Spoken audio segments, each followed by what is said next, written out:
Drew, are you ready for the best morning of your life? Absolutely, my dude. Because I've got a massive show, nay, a king-size show planned for you, sir. I thought you were going to tell me you had something else that was massive. No, can't make that claim. I'm not going to make false claims this morning. Maybe though, because we are going to talk about conspiracy theories later in the show, as we often do. I want to discuss a couple of hills we'd be willing to die on.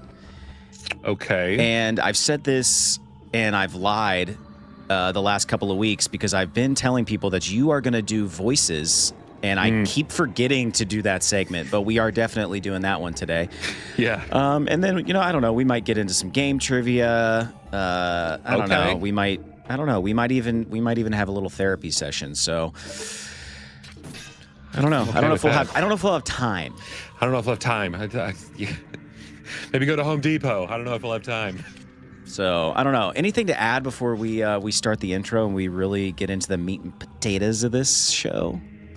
Should we do what's in the cup before so that I don't have to stop the game to do it? No. Here's the video. And I'm Drew. And this is Nerd Feeding the Nerd. All right, Drew. Okay. I got a little something for you. Let's start the show off right. Oh, what's in the cup? Okay. What is in your cup this morning, sir, or can? Yeah, well, it's always a can. And of course, it's still spooky season. We're still rocking the orange Scream. Let's go for the crack. Yeah. Ooh. Now, did they only have that one spooky flavor?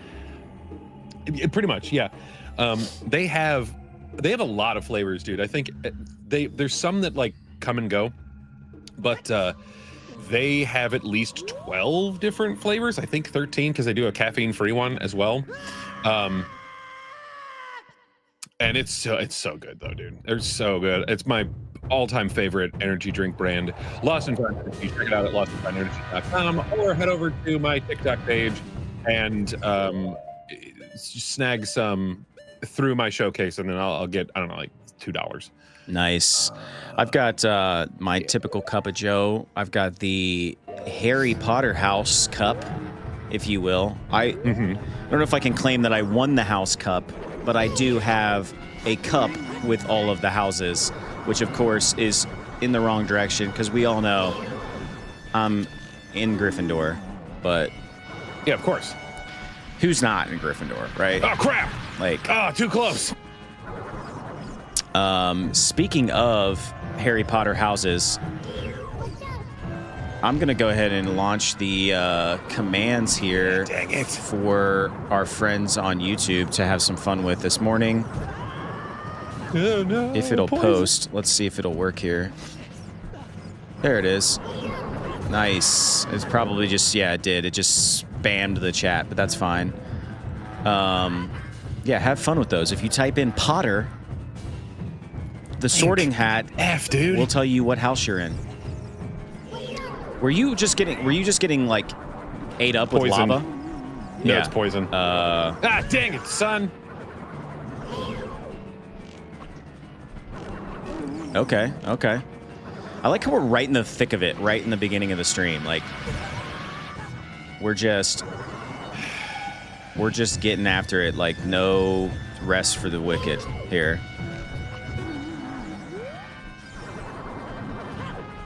So do you have to shoot the ones like as they turn a color? No, that's Oh, god damn it, son. Damn it, suck. Okay. Well, that happens. So you have to shoot the hands to like numb them or whatever, and then he like puts his eyeball at you, but you can't see the eye unless you put on the lens of truth. So leave the lens of truth on. Shows you all the truth. I like how it drops stuff though. That's good. There we go. That's what I wanted to do. Nice. Okay. So you're numbing his hands so he doesn't smack you, and then you have to go up and hit him in the eyeball. Yes, sir. Okay. What do people call this? Bongo bongo? Bongo bongo. Bongo bongo bongo. I don't want to leave the Congo. Oh, no, no, no, no, no. I love it. I love it. I'm trying to hold back on my segments here because I don't want to distract you. We can talk about the game. We can, for once we can talk about the game. Oh God. Okay. All right. Listen, folks. He's in a rhythm here. He's got his rhythm, and he's fighting to keep it. Please don't let this end up like Bowser. Oh, you got him. Damn it, son! That is so crap. I launched. Gotta be quick. Gotta be quick with me. I'm from Erie, PA. Not really. That's a movie quote. I don't want to be misquoted. Yeah. There it is. Look at that. Wow. Yeah, he's a hard boss and an easy boss. Again, once you get into that rhythm, ironic that he's a drummer. Once you get into that rhythm, dude, you can friggin' knock this bish out. This Demigorgon eye looking MFer. I love that. It's melting into that. Oh yeah. So what was that? The Shadow Temple that you just defeated? Yes, that was the Shadow Temple. Up next is the Spirit Temple. But before we do that, we got to go to, oh crap, someone corrected us in our comments. Gerudo. I forget what they said. I think that was Lee. Ooh, he got a heart container. All right, well, while you walk through the portal, I want to do something a little new today. Okay. I want to talk about you, Drew. As we load into the next portion of this game, let's talk about what's been going on this week, man. What's new? What's new with Drew? Well, if you've been to the show previously, ever, you'll know that my background is a little different. And that is because my desk is in a different spot. And the reason why my desk is in a different spot is because I built a PVC sound booth for my studio. It's still not quite done yet, but yeah, some moving blankets from Harbor Freight, not a sponsor. And then lots of PVC from both Home Depot and Lowe's, because I don't discriminate. Also, anytime anybody has any job to do, you never get everything that you need right away. If you do, yeah, it's not going to work out. You always have to run to the hardware store. Yeah, dude. But no, man, it's cool. I still need to like dial some stuff in. I have a couple boxes of foam, some bass straps, things that I need to do, which unfortunately I'm probably not going to be able to get that done before tomorrow morning. But tomorrow morning, I have a little thing that I got to do. Got a little thing that I'm going to tell people. What's your thing? In a couple weeks. I'm going to tell. I can't tell people now. Oh yeah, you've been sworn to secrecy. That's right. Until November 1st, and then I'll be talking about it. We've got a little. Yeah. No, we got Sean. We got Sean in the house. What up, Sean? What's up, Sean? Hey. Well, that's cool, man. I dig it. It's something I aspire to do, which is get my situation together, do some new things, like maybe have something different besides like the worst of my RPG collection in the frame. Like this is all right here. This is all D&D 5th edition, which I never play. So sure. Sean says, how much medallions finished? How many medallions do we have? We have 5. We only have 1 left, and that is Spirit Temple. Wow. Which we're heading to right now. Nice. We're gonna kind of do a little meandering, but yeah. I like that. I like that. Well, I like that. This, if we're talking about things that happened this week, I What's up, girl? Was sitting at my desk, and I was working, and suddenly, dude, my vision was just like weird. All I can explain it as is I was like, part of my vision was me looking through some sort of like refractor light bending thing. It was super weird. It happened super sudden and random. And it freaked me out, dude. Yeah, like dude. my heart starts pounding. I'm like, what's wrong with me? Am I having a stroke? Sure. And so I do a quick Google search. I'm like, why does it look like I'm looking through fractal light or whatever? And it's like, well, obviously it lists off a million things. With the of course. With the disclaimer of like, I can't technically give medical advice, but but it's probably this. 9 times out of 10. but yeah, it was like migraine aura, and I was like, so I have migraines. I have like 1 or 2 migraines a year. Okay, and that's not bad. It's really not. Like I'm blessed. Like knock on wood, it doesn't happen more often. But like it happens so infrequently that I've like you like forget the feeling. Sure. And yeah, dude, that aura light, it goes away after. I bet it took like 30 minutes though, maybe longer, and it was like weird me out. I tried to like lay down and close my eyes. You can still kind of see it when your eyes are closed. It's like super terrifying. And so then it went away, and I was like, all right, cool. And then I'm like, well, okay, if that was an aura, then I'm gonna have migraine here in a little bit. And yeah, I got my yearly migraine. Hopefully that's it. But luckily, a few years ago, I saw a neurologist. Because, dude, when you're in it, man, like when you got a headache like that and you're in the suck, you feel like you're dying. Yeah. So, like, I went and saw a neurologist, and like they gave me some medication that you can take like at the onset.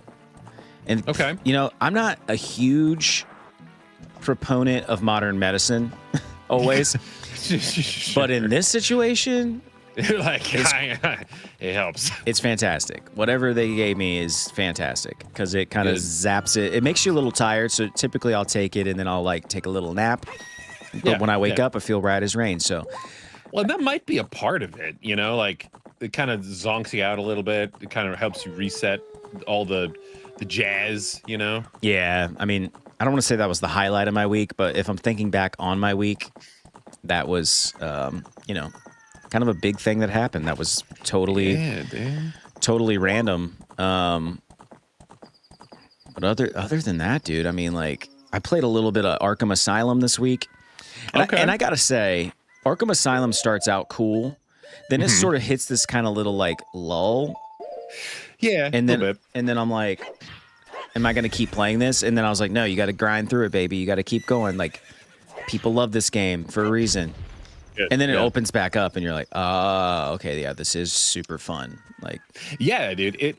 I mean, with any game, it is the whole like getting to know you, and then there's always that little beat, dude, where it's like, okay, figure it out on your own, and then you do, and you're like, oh yeah, man, I feel like I'm a real detective. Yeah, and now I have like the explosive foam and stuff, so I can actually like break through walls and love that whatnots and what have yous.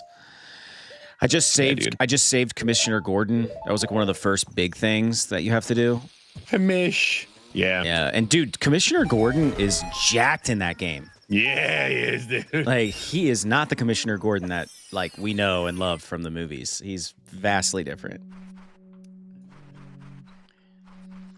Oh, okay. Cow. Good to know. I think where it like sucked me back in was where there's this moment where the Scarecrow, it like gets thrown into the fold, and you're like hallucinating, and you're like going through like your deepest fears, like in the morgue down in Arkham. Oh my god, yeah. It was like super trippy. I'm like, this is crazy, dude. Yeah. It's spooky, dude. I love it though. Yeah, it's good. It's very good. Now, is this follow-up to that game as good? Wasn't there one of the 3 that is not as good? Okay, there is one of them that I wasn't a huge fan of, only because there's a lot of driving, and it's cool to drive the Batmobile, right? It's cool times, but I don't know, dude. Like I don't want this to be the whole thing, Yeah. Like let me just tool around and not have time trials or whatever. And I don't know if there were time trials, but I hate time trials. Yeah. Especially if it's not a freaking racing game, bro. Like, Yeah. ew. Stop, you know? Yeah, I'm not All a right. super fan of it either. There we go. Gotta get caught. Gotta get caught. Ooh. Oh, and they throw. They throw you in jail, but they don't take your sword? Yeah, don't take anything, dude. They're like, oh, there's no way out of this. Yeah, there's no way out. Being instantly gets out. Yup. All right, now I want to apologize to everyone. Oh God. What's the Because- apology for? I didn't do my homework on this, so there might be a bit of a stumble. You know, dude, I just didn't have time, bro. Nah, man, you're good. Time, dude. Don't even worry about it, bro. Chan says go in the buildings. Yeah. Oh, come on, man. It's not long enough. Story of my life, dude. Got it. All right. Can I? I think I can. I think Can you I just jump over there? Yeah. I think I can. Oh, come on. I think I can just jump over there. I think I can. I think I can. I think I can. There you go. Can. There you go. Yay! I did have it. to. Okay. So if they see you, do they throw you right back in jail? Pretty sure. Yeah. Now there are some that I fight, and I know that that's in the building, but I don't know if this is one of them girls that I got to fight.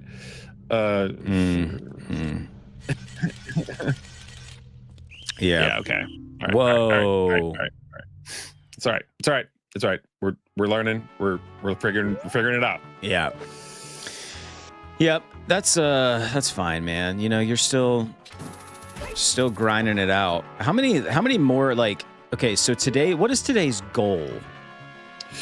It's get into the Spirit Temple, and I mean, I don't know if I'll beat it in time, but yeah, might be, maybe. I mean, it'd be all right if I did, you know? Yeah, it would be all right if you did. Could you go fight Ganon? Can you fight Ganon right now? No.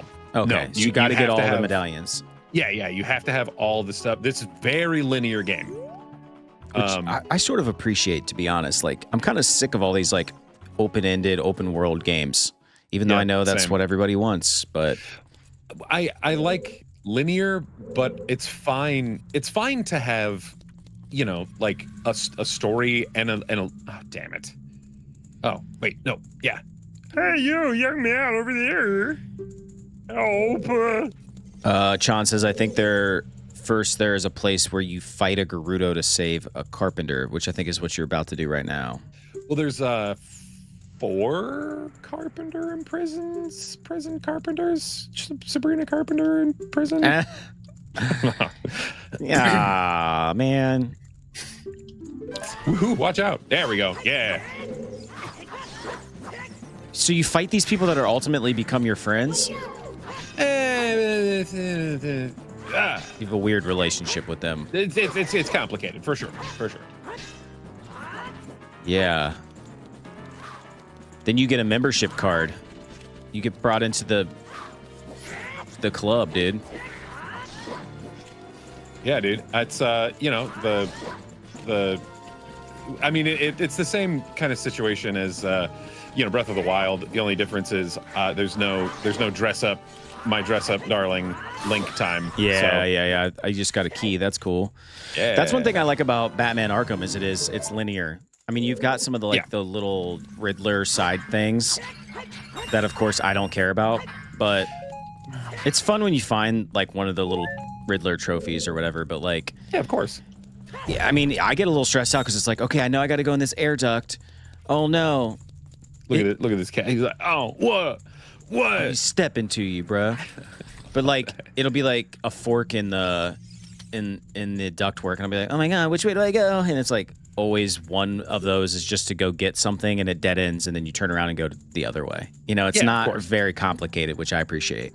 Yeah, I mean, it is an older game, and they get, oh yeah, three more douches that are all locked up. Look at him, just Oh, bye. oh my god, I love myself. bro. All right. So we got one.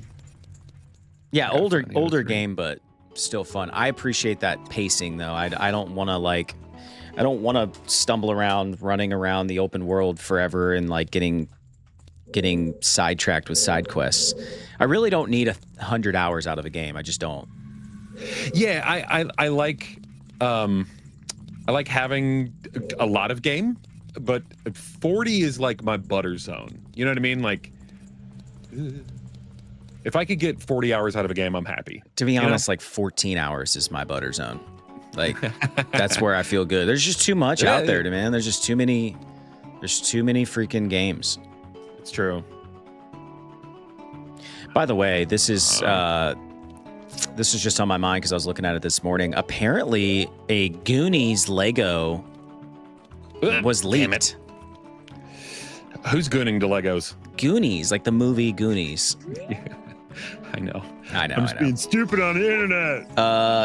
Dang it! Caniel Dre? Hello. Oh God, my soundboard just glitched. But hello, Caniel. Oh, Yoshi. Yoshi, you changed your screen name? Love it. Welcome back, Yoshi. All right. Dude, I have a sneeze that's like stuck in my nose, and I hate when that happens, man. It's like, yeah, and it's gone, but it'll be back. It'll be back in like a hot minute, you know? I hate that crap. Well, let me ask you this, because I'm never going to remember. I'm never going to like correlate Yoshi to Dre. Can I just call you Dre? Because I can go, nowadays everybody want to talk like they got something to say, but nothing comes out when they move the lips, just a bunch of gibberish. But that got about Dre. But we didn't forget about Dre, and we never will. We never gonna forget about Dre. Right. So Dre said, I miss you. We miss you, Dre. Ah! Damn it, son. This hooker. Commit, girl. Commit. Dude, the AI in this game is unforgiving. By the way, I started playing A Link Between Worlds on my 2DS. Bruh. Sean said try to kill them. Maybe you can sneak up on her and shank her, like prison yard style. Yeah, I'll try to hit him with like a shot or something. If at first you don't succeed, just dust yourself off and try again. Maybe. I mean, that would, dude. If that's the case, if I can take them out, like, dude, my childhood, so much time wasted. So much time wasted. It's never time wasted when you're getting wasted. Wasted. Yeah, right, dude. I'd rather sleep. Sorry. Well, yeah. But that's because, you know, we got old man bones now. Yeah, that's fine. My name is Red Yoshi. Ah! Oh, there it is. Red Yoshi. Thank you. Whoever said that, I love you. Call me W. Call me maybe? Yeah. What would you like us to call you, Yoshi? Dre or Red Yoshi? Or Kevin McAllister. Ooh. Yeah, dude, oh my God. This is such screen name bait because this next commenter is into the unknown. Into the unknown. They say hi. Hello into the unknown. Good morning. Red or Yoshi. Good evening, good afternoon. Red Yoshi it is. We are playing Ocarina of Time. Or OOT for all the cool kids. Yeah. Well, and what's great though is that like that, if you search that, this comes up. It's great.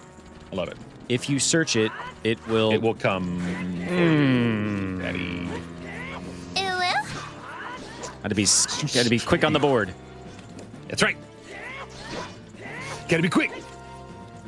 Come on. Gotta be quick with me. What did you just? Wait. What did he say? Let's call her a hooker. Come on now. Oh, okay. I thought you said something else. No. H words are better than F words. Yes.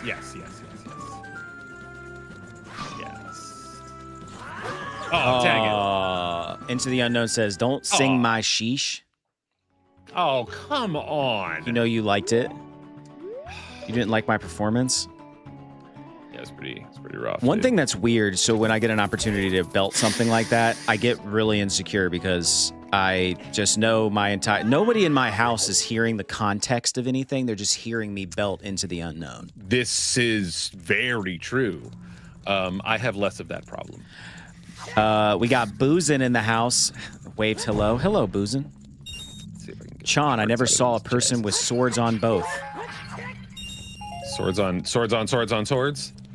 You got them swords on swords. That's right, baby. I didn't remember that. Like if they get in an extra couple of licks, like that you're just done. It like, snowballs, what? dude. It snowballs. But like what? Like I wasn't hurt. You know. Let's see. I'm gonna wait for this bitch, and then I'm gonna shoot her in the face. I'm gonna see what's around that corner. Oh yeah, baby, do it. Come on. Do it. Do it. Hit her.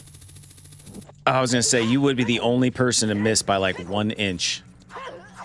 Got her. Oh, Dude, she's just out. She's that's just out. murder. Damn it. They're like, not only did we catch you, but you just sworded our sister. Sword Art Online.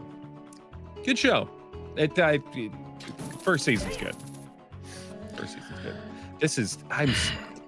I think it's time for a segment. Yeah, I think so too. Because entertain the people, because I ain't doing it. All right. You know? Let's play a little what we're calling inventory management. And this is the part of the show where we show you all our fun little tchotchkes and whatnot that we have sitting around our studios. Our junk. Some might call it junk, some might call it treasure. I will start, Drew. Oop, crap. Let me know. Oh yeah, you can see this pretty good. Here we go. Hang on, I gotta switch screens. So this is a little thing that you would have gotten. I don't know exactly where I got it, but I have to believe it came with a Super Nintendo game. And I rediscovered this. This was mine. This was just like in a drawer at my parents' house, like, I don't know, a couple years ago, and then it sat folded forever. There's like a piece of the corner missing. Let me get it in the frame better. But this means more to me now, Drew, than it ever did, because if you look, it's got Donkey Kong Country and Super Metroid on there. Oh, dude, that's sick, bro. And it's like a little poster that you would have gotten, and I framed it poorly. Oh God. But I framed it, and it's got what does it say? It says, "Want Game Frenzy? We've got it." And then it just shows a bunch of different Super Nintendo games: Donkey Kong Country, I swear to God, I'm just gonna Stanley Cup, King Griffey Jr., Major League, a couple of other things, Super Mario World. But the two biggest depictions are Super Metroid and Donkey Kong Country, and I like it a lot. I think it's see you later, Sean. I think it's pretty cool, if I do say so myself. I like framed stuff. You do. I like art. I like the human element. I like it when someone printed it themselves or painted it themselves. The Pro Controller with this effing game, bro. Yeah, that'll do it. Stupid freaking joystick. Give me a C button for F's sake. That is my show and tell, if you will, that I prepared for this morning. Drew, you got anything that you want to share with the people at home? Besides sucking, any little knickknacks or whatnot for that you so choose to, I don't know, take up your inventory slots with in your life? Well, now people can see that there's a lot of inventory.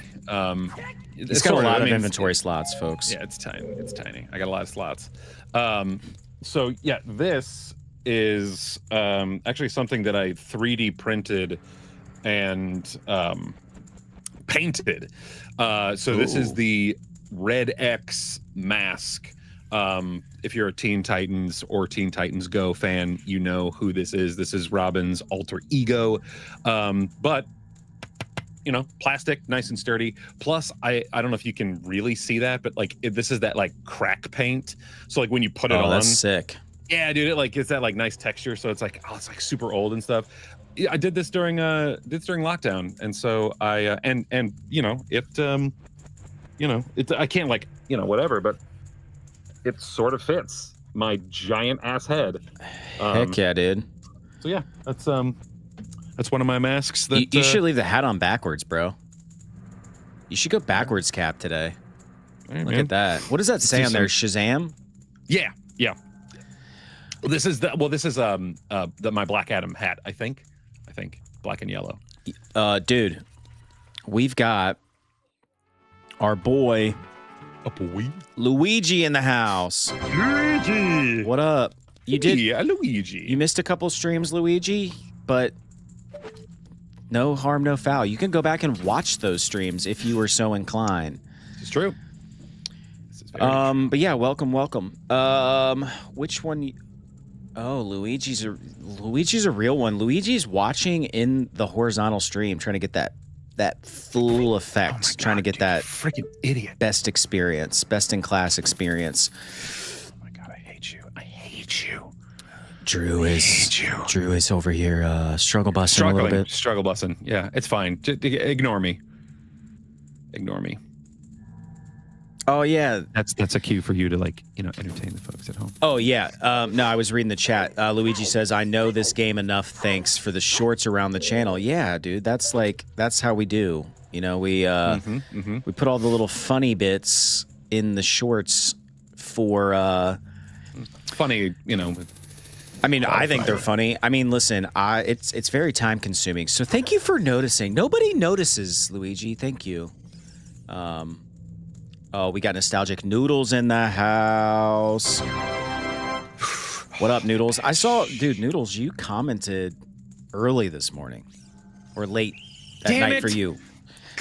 Ooh, you are not... I swear to God, this bitch, she just should have effing turned around and done her little walk. Yeah, God, your sneaky is not sneaky enough. Okay, it's bullshit is what it is. Just bullshit. F these girls.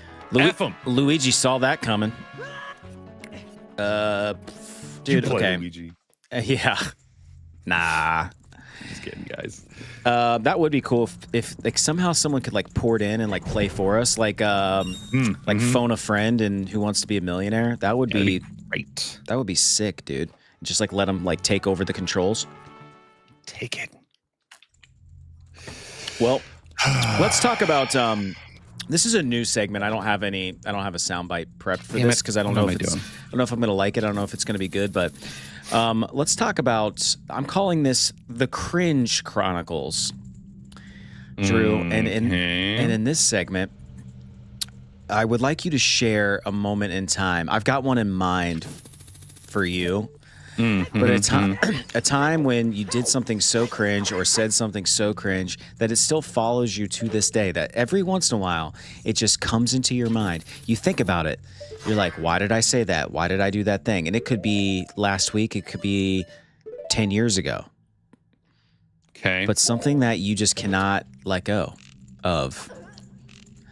And I know one for you. I know one. Oh my God, dude. Good shot. I know. GG. I know. I'm such an idiot, dude. Yeah, man, you got anything in mind that makes you cringe? No, because every time you pull this crap on me, I ask you hey, can you give me a heads up so that I can actually think of something? And you're like, no, man, nothing. So since you have one for me, then go for it. Well, I'm going to remind you. Do you remember you you're going to remember this immediately. Do you remember you told me this I don't know, a year ago. You're like, dude, there's this one time where you did a whole rap in front of someone that we worked with. Oh my God. so sort of. It was beatboxing. And it was, oh my God, dude, I do think about that from time to time. I think about that from time to time for you. it's so cringe, dude. And the worst part is that I was like, turn up the music, man. Check this out. That's the worst part, that I intentionally was like, watch, listen, look. And it was so subpar, dude. It was so subpar. What prompted you to beatbox in front of this person? I have no idea. Like, they dude. weren't like, dude, can you beatbox? And you're like, yeah, sure. Like, no, we all make choices in our lives. And this was the first time I was meeting this dude as well. And he was a cool guy, he was a cool guy. His dad was like, had a really nice job with really cool stuff and involved in NASCAR. And I was, I don't know, trying to impress him. I don't know, dude. Oh, dude. Can you beatbox for us right now? Can you give us? Absolutely not. Luigi says their cringe moment is too personal of an event and they've got nothing else. Baddis210 says, "What's up, Uncle Seth and Uncle Drew?" What's up, Baddis? What is up, Nostalgic? What are you playing on? I'll answer for him. He's playing on the Switch online. Switch. Dude, that's so funny though. You're just like, oh yeah, bro, yeah, crank it up, yeah, Yeah, it was so bad, dude. It was so garb. Did he laugh or did he like? What was his response? It was quiet.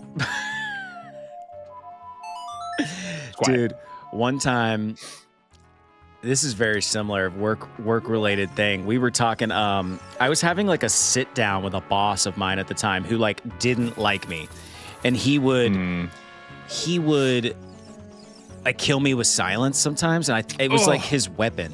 And of course, I was way younger at the time, and I was like, I couldn't handle it. I didn't know. Sure. I wasn't hip to like the silence, like technique of like trying to make me uncomfortable. And you gotta let that breathe, dude.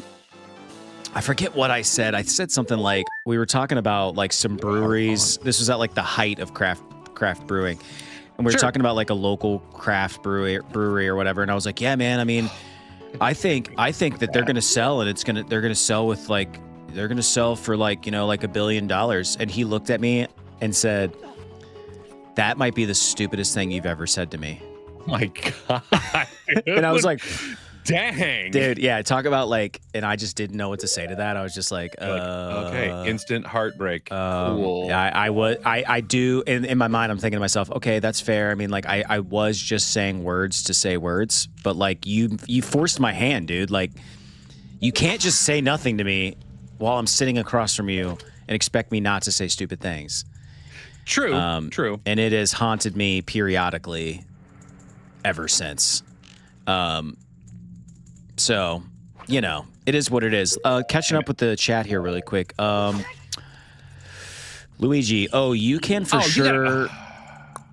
Luigi says, you can for sure hand control over to another person. We need to figure out how to do that, Luigi. That would be a lot of fun.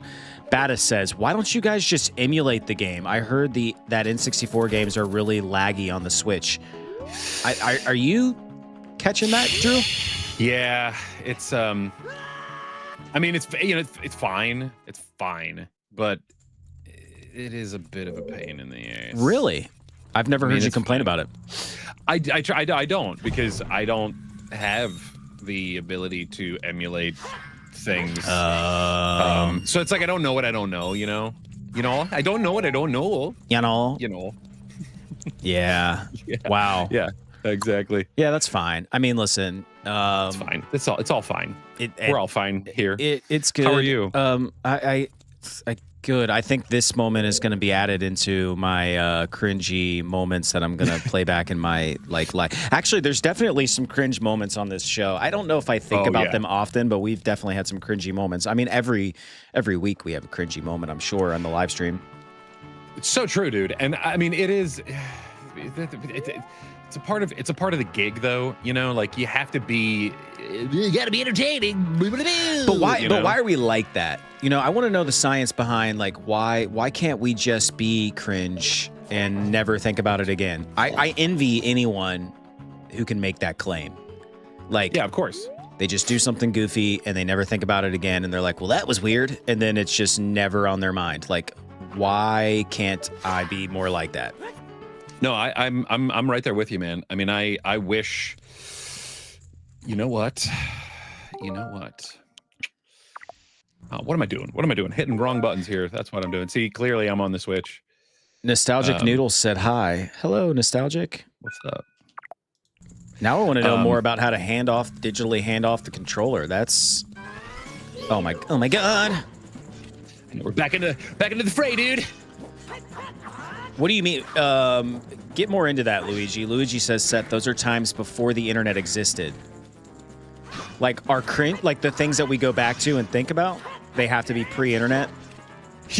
Yeah. Well, I mean, maybe. You know, there was a time when cringe was okay, you know.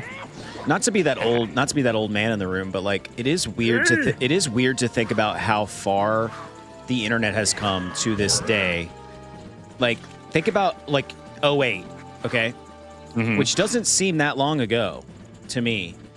Sure. We thought everything going on in like 2008 was like super crazy.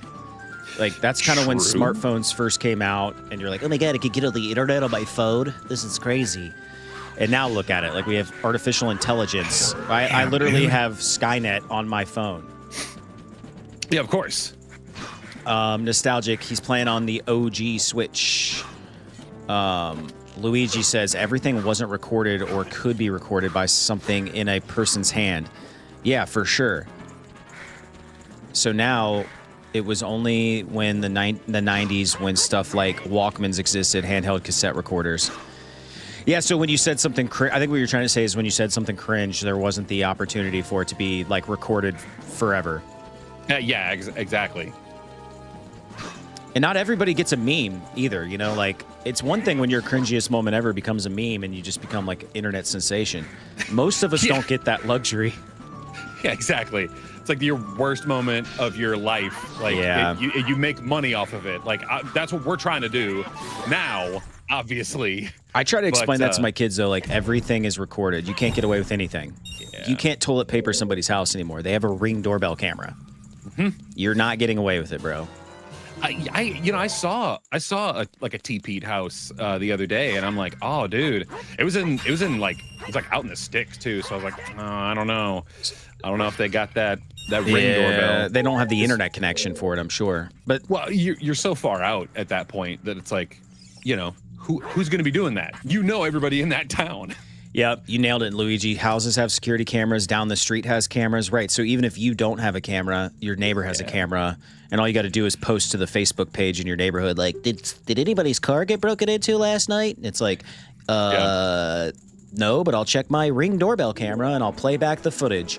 So, like, think about that, too. Like, you could dress up. You could, like, wear a disguise, but you're literally, someone's going to get a notification on their phone, like, in real time, like, boop, movement outside of the house, and it's people, like, dressed up like ghouls TPing houses. They're just going to call the cops, and you're going to get caught. So, like, you just assume you're getting away with nothing now. Assume everything you say is getting recorded and will be used against you in a court of law. Yeah.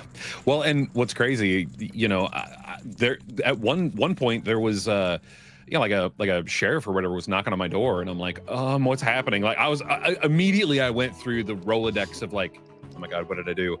No, they just wanted the footage from my Ring camera. They're like, hey, does it extend to this point? And I'm like, oh no, sorry. And they're just like, oh, okay, because we, you know, there's some shady biz going on in this house. And I'm like, oh, okay, good to know. Ooh. There's the one right across the street from me. Apparently it was abandoned for a while, and there were like drug drops or something happening. This was in your neighborhood? Yeah, dude, right across the street.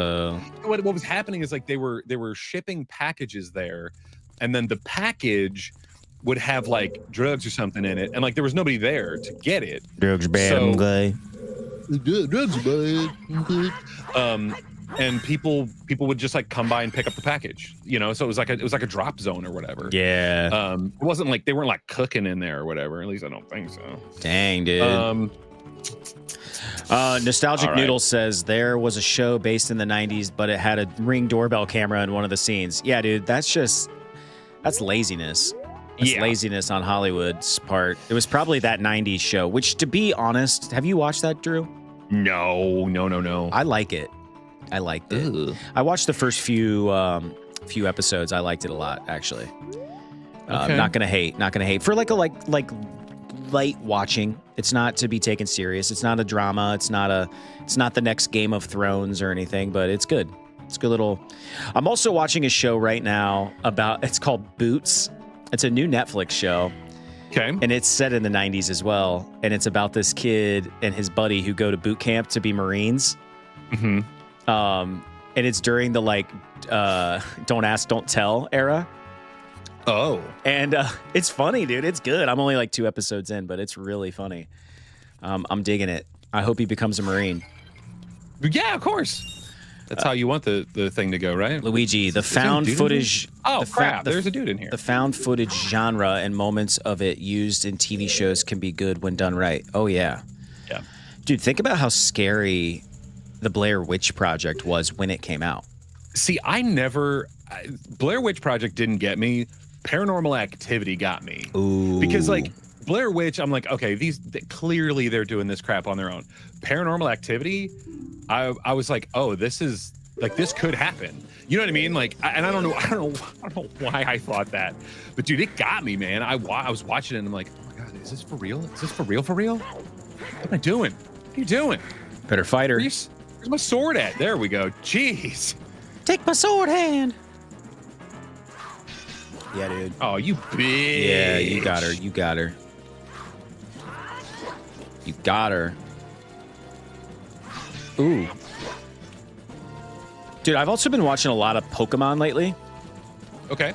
I almost said Shoto. Nope. Kanto? No, X and Y. Right?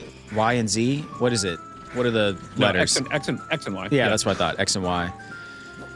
It's good, dude. I mean, Ash is out of his element, man. Like, he's out of his region. He's discovering new Pokemon. He's getting beat up. I played one of those games. I can't remember if it's X or Y, but I mean, it's the same game. Let's be real. You know. Yeah. It's just there's just different specials, you know. Yeah, I never understood that about. I guess I did understand, but like, I don't know. So people can trade. You know. I get it. Now it's just Ash.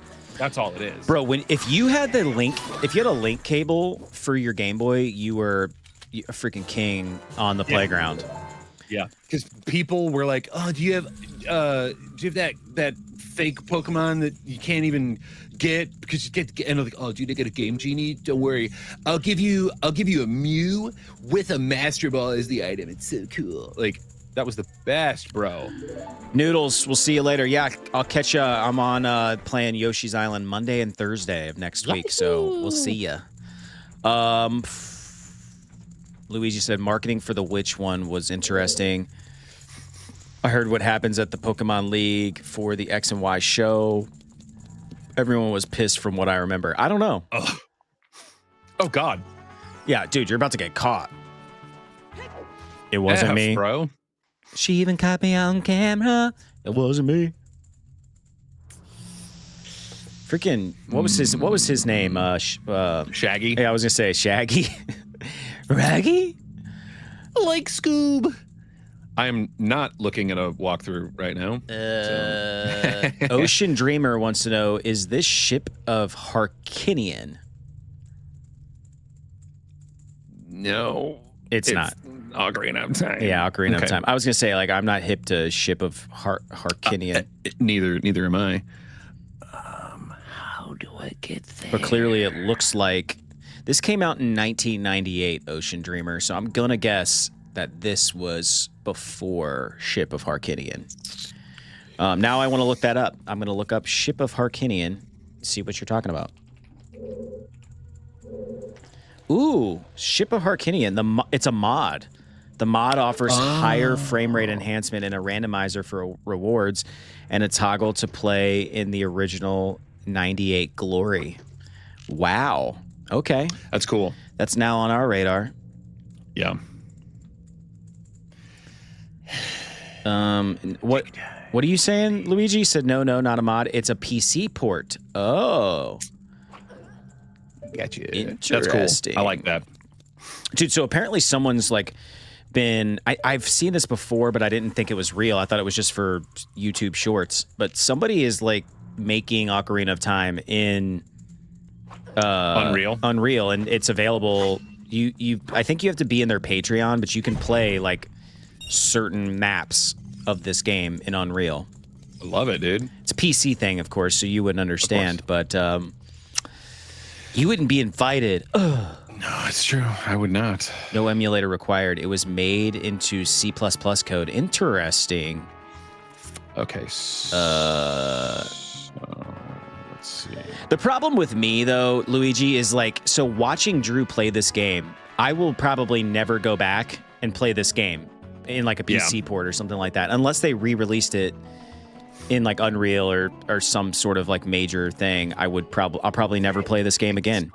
And it's not that I don't love it and didn't love watching Drew play it, but it would be tough for me to play a game that Drew plays in my personal time. Like, damn it! If I'm being honest with myself, but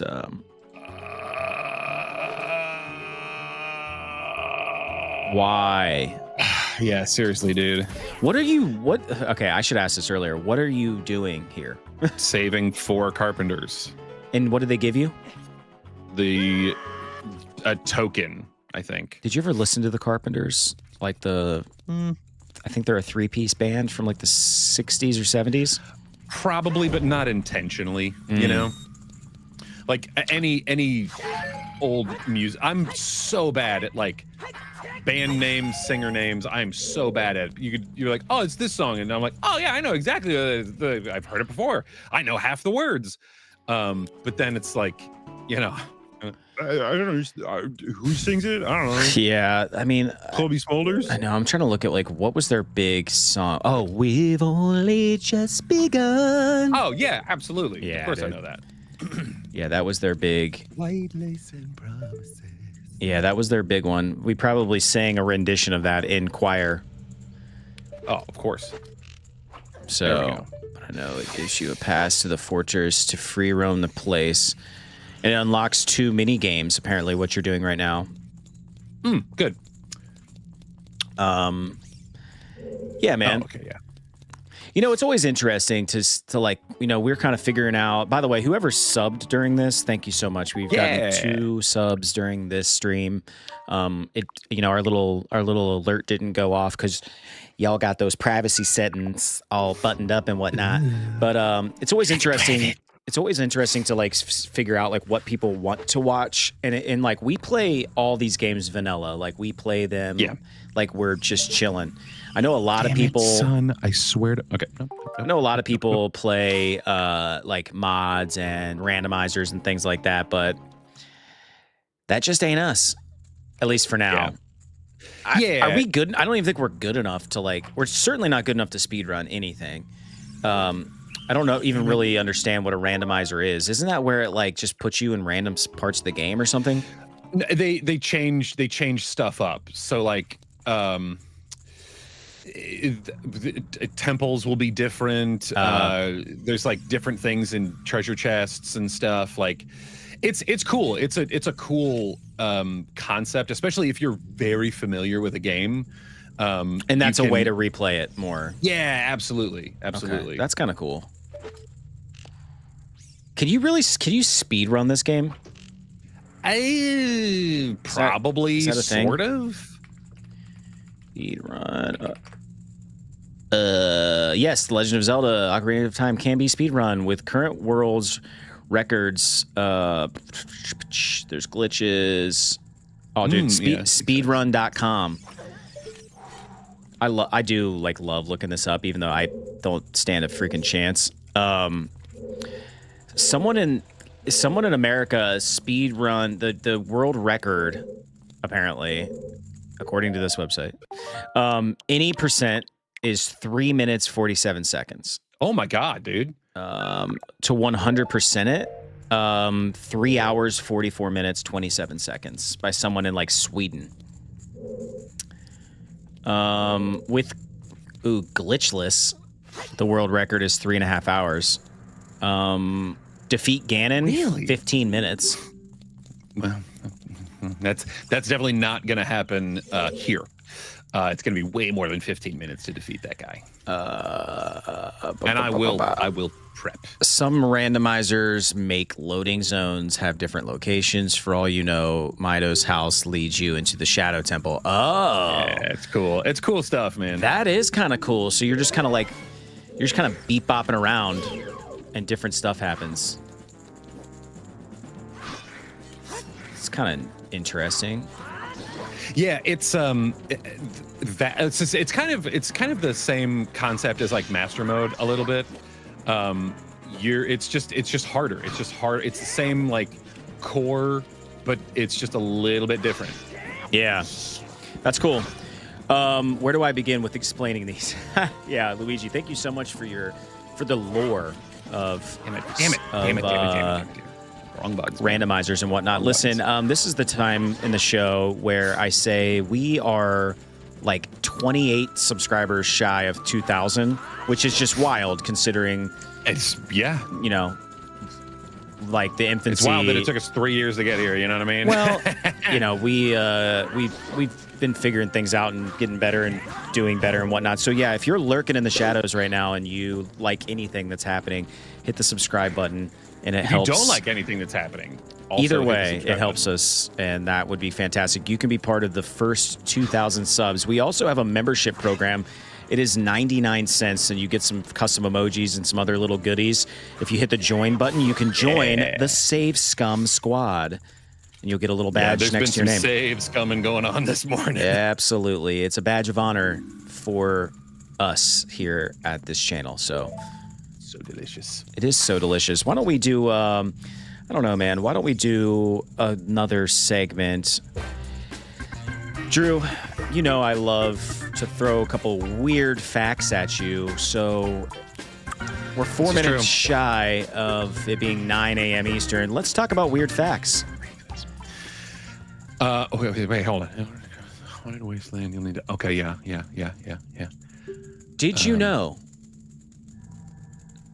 cows have best friends? Studies have shown they get stressed when separated from their preferred cow companions.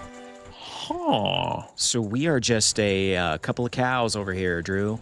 Because we are, dude. I get stressed when we're separate.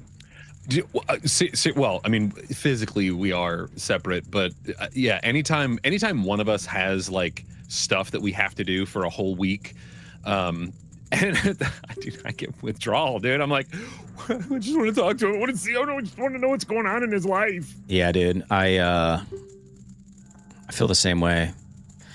I want to tee this up really quick because I'm oh, here we go. So Battis. Thank you. It's Battis says, Uncle Seth, I'm a big fan. I love you. You're the best. I appreciate you. If that wasn't so loud in my ears, I was going to play it while I read the comment, but it was far too loud. That's okay. It's all learning. But thank you, Battis, for the love. Luigi says, okay, I just came back from watching the 3-minute speed run. I don't know what the F I just watched. Yeah, like again with the glitches, man. Like that's what blows my mind. Yeah. I love that she's still just like still sorry, girl. passed out. Passed out. I mean, kind of like dead. I just wanted whenever. Here's my head. Here's another weird facts. It's we're 2 minutes till the top of the hour, and we are talking about weird facts. Apparently, you can't hum while holding your nose. Try it. You can't hum without air passing through your nose. I'm going to try it right now.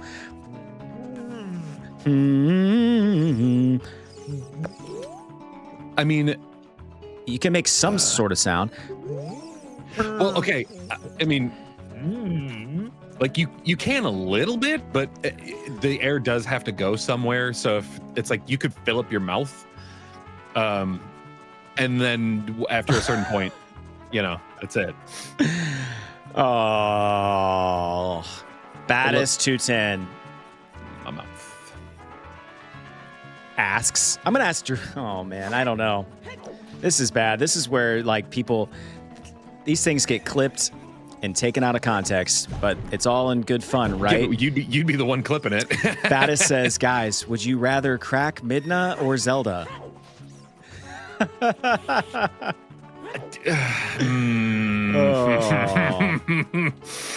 That's a great. Well, okay. There's only one Midna.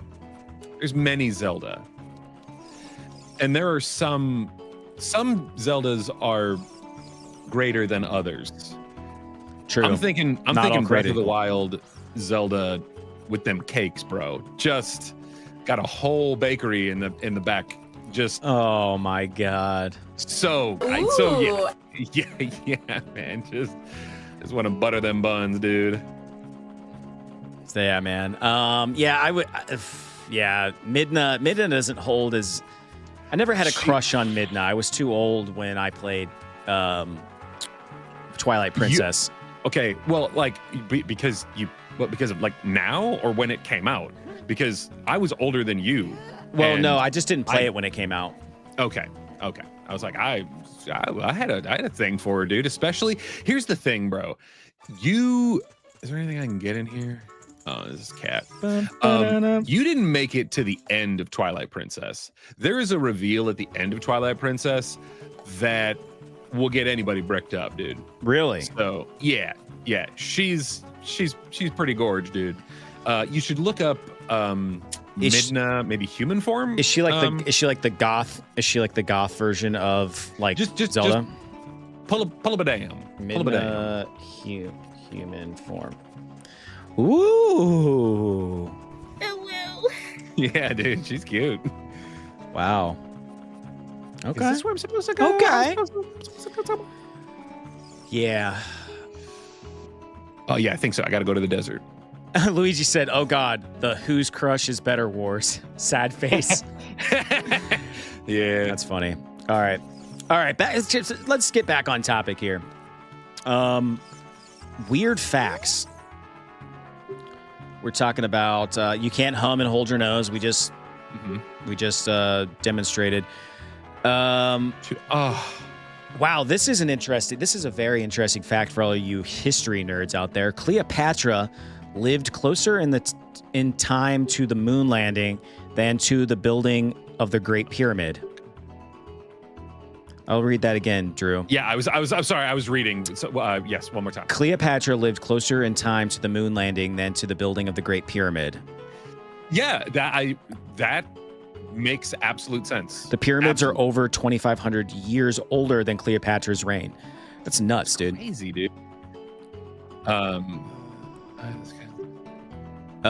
Nico the Chico. What's up, gentlemen? Some Gerudo Fortress I see. The most sexiest women in any game. Yes, they get better as graphics get better. But even here, you know, they're cuties. Another weird fact, bananas glow blue under blacklight. When ripe, the breakdown of chlorophyll makes them emit a bright blue fluorescence. Interesting. Yeah. I'll bring one to the next rave I go to.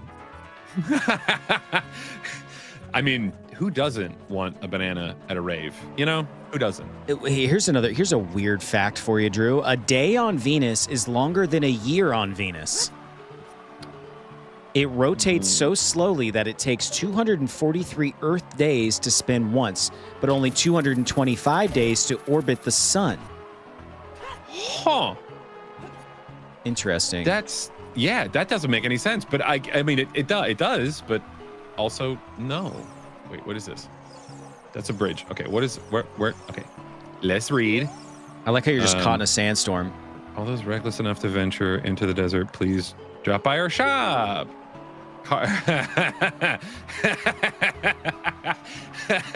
A carpet merchant. I wonder what they're selling. It's great, dude. All right, another weird fact. Wombat poop is cube-shaped. I did know this. The odd shape. Tell us. Well, okay, so were you around when the Wombat product came out from the place that we used to work? Wait, what was that again? The place that we used to work together. Yeah. There was a product that came out featuring a wombat. Were you around during that? Oh, yeah. Okay, so good, dude. It's my favorite. It's one of my favorite things that they made. So good. Is there? Yeah, it's the odd shape keeps it from rolling away, helping mark their territory. Combat. An animal called a wombat poops cube-shaped poopies. Here's another fun fact for you. Well, wait. Luigi says, I henceforth call this conundrum of timekeeping for the planet a deer. Wait a second. That's the name of an animal. There's a fish. There's a fish that climbs trees. The mangrove killfish can survive on land for weeks and even climb roots and trunks. Interesting. Dog, that's weird, bro. That is a weird fact. I'm full of weird facts, Drew. Here's another one for you. The Eiffel Tower grows taller in summer. The metal expands in the heat. It can be 6 inches taller in hot weather. I am 6 inches taller when trying to Eiffel Tower someone as well. I was really trying to Wow. I was like, there's something here. I gotta get it. Oh, man. That was an exaggeration, though. You'll never know. Yeah. I'll never know. Here's a couple more, and we'll wrap up this segment. You might. Snails can sleep for up to 3 years. They can go into hibernation or estivation, depending on the weather conditions. Estivation, like Emilio Estevez, like they go into a hiatus, like his career. Yeah, I guess. I don't know. Butterflies taste with their feet. They have sensors on their legs that let them detect sugars and chemicals in plants. Butterflies also do not taste like butter. Don't ask me how I know. Butterfly in the sky, I can go twice as high. Take a look. Take a look. It's in a book. A reading rainbow. I love that show. Seth, dude. why do I get the feeling you have a joke book full of skeleton puns? I mean, because I do. But it's on my screen. It's not a book. It's terrible. It's not great. I tried to do a segment called Dad Jokes, and it didn't do well. It was pretty terrible. You know what this reminds me of, though, reading all these weird facts, Drew? Were you a Guinness Book of World Records kid? I had a phase, I guess, but it wasn't like serious. You know, like I was never the kid that was like, oh, I want to get the world's longest booger. You know, like that was never me. but I had like friends, like, you know, that was like a book that you got at the library. Yeah, and yeah. You'd like look at it and you'd be like, oh, look at this freak. And then, you know, you were super judgmental and kind of rude. And that's not, we should be accepting people for their 8-foot-long fingernails. Okay, their choice, their life choice. Dude, I used to get one every year for Christmas. I would get that year's Guinness World Book of World Records. And yeah, dude, the fingernail guy creeped me out bad. Yeah, dude. And all I could think of it, even as a kid, what a weird thing to conceptualize as a child. But I would think to myself, like, how does this dude make money? Does he just get paid to be the world's longest fingernail guy? That doesn't seem like it would pay that well. Yeah, I don't think so. I mean, like if you think like sideshow vibes or whatever, you know, like Yeah. maybe. Did you ever get into the American Horror Story show? Yes, not all of the season. Oh, so the first season, loved it. Yeah. The one, I forget where I fell off. There's one I kind of liked, The Hotel, but I don't think I ever finished the season. I liked that one a lot. Yeah, the Coven one I wasn't super into. I loved those witches. Witches. I liked it, and it just reminded me of there was a season called Freak Show, and it was really good. I do remember the Freak Show, and like the one there was like the lady who was like the pinhead or whatever, and just in real life, dude, gorgeous. Where am I supposed to go? Battis says, Drew, play Twilight Princess next. I think it's low-key goated. I love Twilight Princess. Seth got super frustrated when we were doing it, and I get it. Yeah, because I was playing it and I got super frustrated. John Carr says, if you have money, you don't have to make money. Have a long fingernail was a sign of nobility in one culture. Really? Oh. That's very interesting. So it's not about that coke nail, you know? It's about, Dude, and if I recall, their fingernails like twisted, like corkscrew style. Yeah, that's how they do after a while, you know? Battis says, Drew, quote, loves Twilight Princess for the gameplay, end quote. Yes. No, I mean, for real, though, I do enjoy I like the story, I like the gameplay. I enjoy the characters. Nico the Chico says, Twilight Princess is the best art style of any Zelda game. It is good. I mean, I like it. It's a darker game, and I appreciate that. I think we talked about. I talked about this week in reference to the new Zelda movie. I'm like, I kind of hope they go more Twilight Princess with it. It's like more Game of Thrones style fantasy, darker. But it's not gonna be. I'm sure it's gonna be a little more vanilla. Yeah, I mean, I think it'll be. I don't think there's really going to be anything like it, honestly, because they're going for something that's real, and there's always an element of fantasticalness. You know, the first movie's definitely going to be a lot of world building, explanation, backstory. But yeah, Battis, you didn't know there was a Zelda movie coming out? I think it's coming out in 2027. Yeah, I think so. They've already picked Link and Zelda. Which is another thing I hate. They announce these movies way too far in advance, in my humble opinion. Well, and it's because they have to put casting calls out there, and the moment you have a casting call for something, people immediately are just like, you know. Dude, this is gonna this makes for great conversation because I hadn't even thought of this. Nico says, Link better not talk. That's all I gotta say. You know he's going to, and that is the one part that's like, well, I mean, Link talks in the cartoon show. Okay. What if they make him mute? I mean, they can.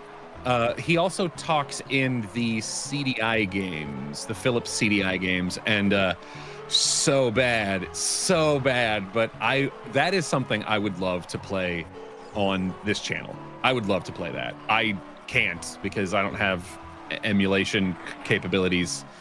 But I would love it. I would love it. So in A Link Between Worlds, he talks to people. He makes motions like he's talking, like it doesn't. No text shows up, but it's giving the impression that he's talking. It's giving hot in here, so take off all your clothes. Where you going, bitch? So are you following this ghostly figure? Yep. It's a Poe. Oh. And the thing is, it'll juke you, dude. It'll juke you, and if it does, then you're screwed. You gotta go back.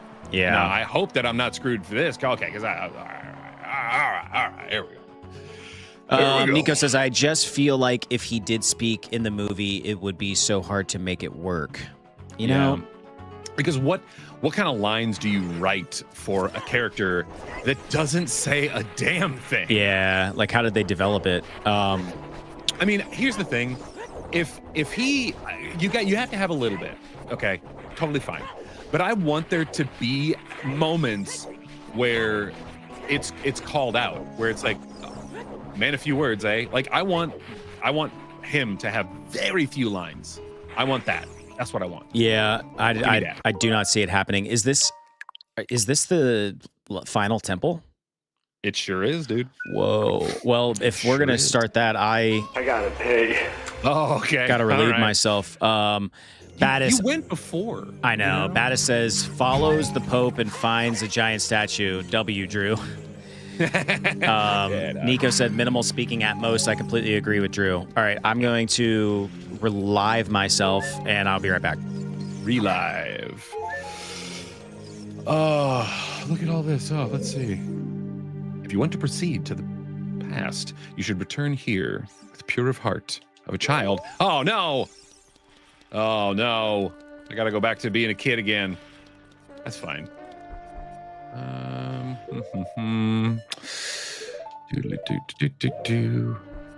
Hey. Oh, God, come on, man. I just want to set it down. That's all I want to do.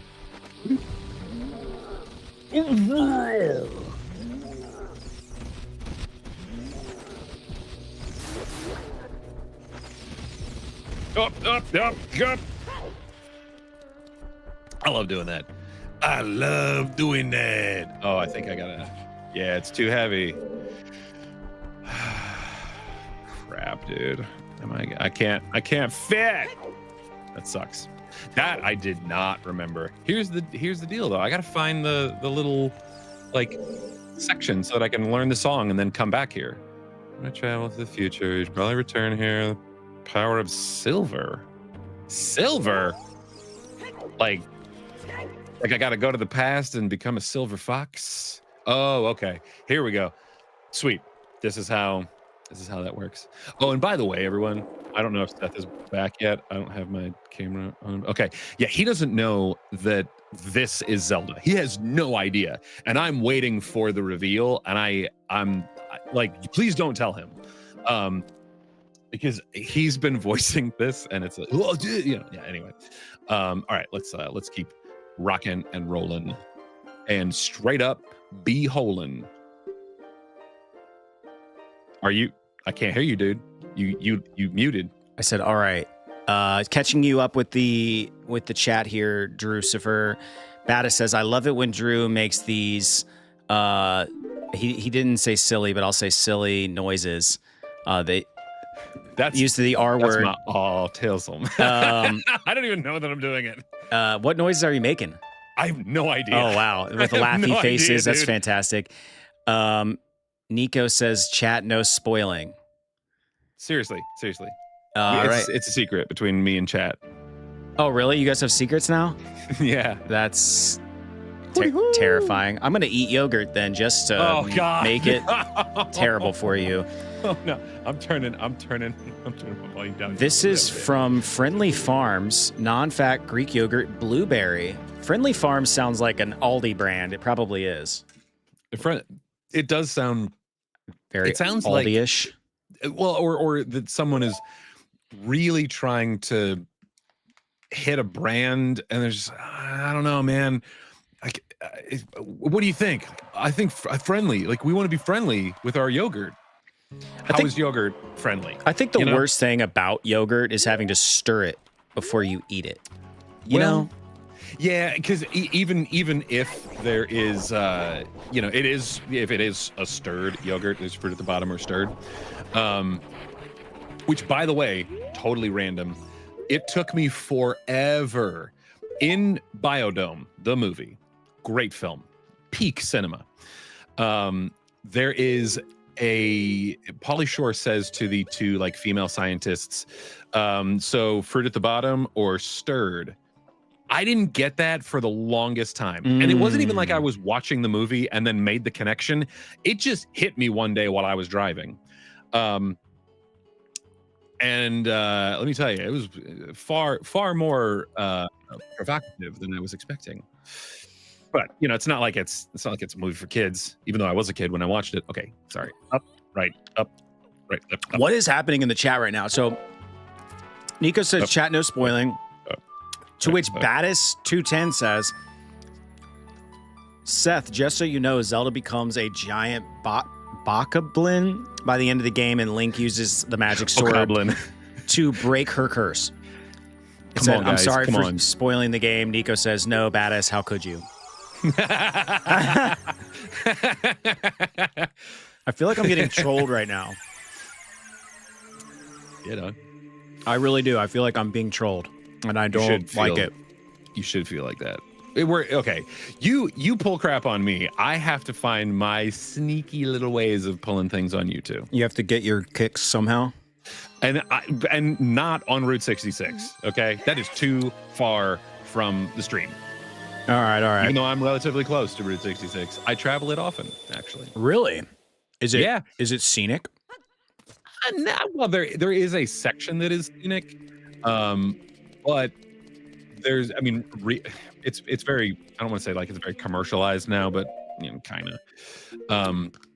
And a lot of the places that are there, like, not great, dude, not great. Okay, let's see. A down A, right down A. Well, A down A, right down A. Nico says, sorry guys. Okay, on a different note, what boss is the most memorable of any Zelda game? Mine is Majora's Mask, where you turn into a giant and fight the giant worm.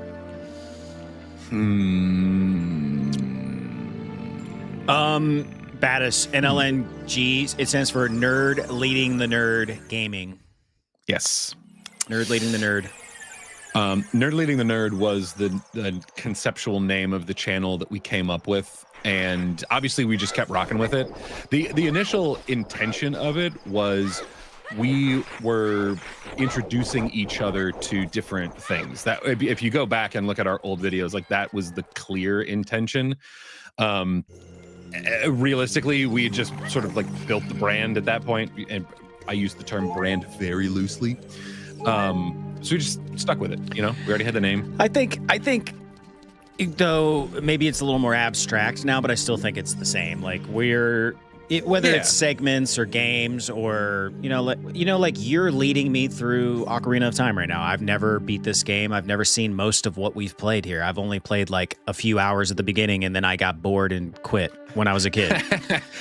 So well, and what's funny is, so if you're like super paying attention, I picked up a couple of heart pieces on the side, and I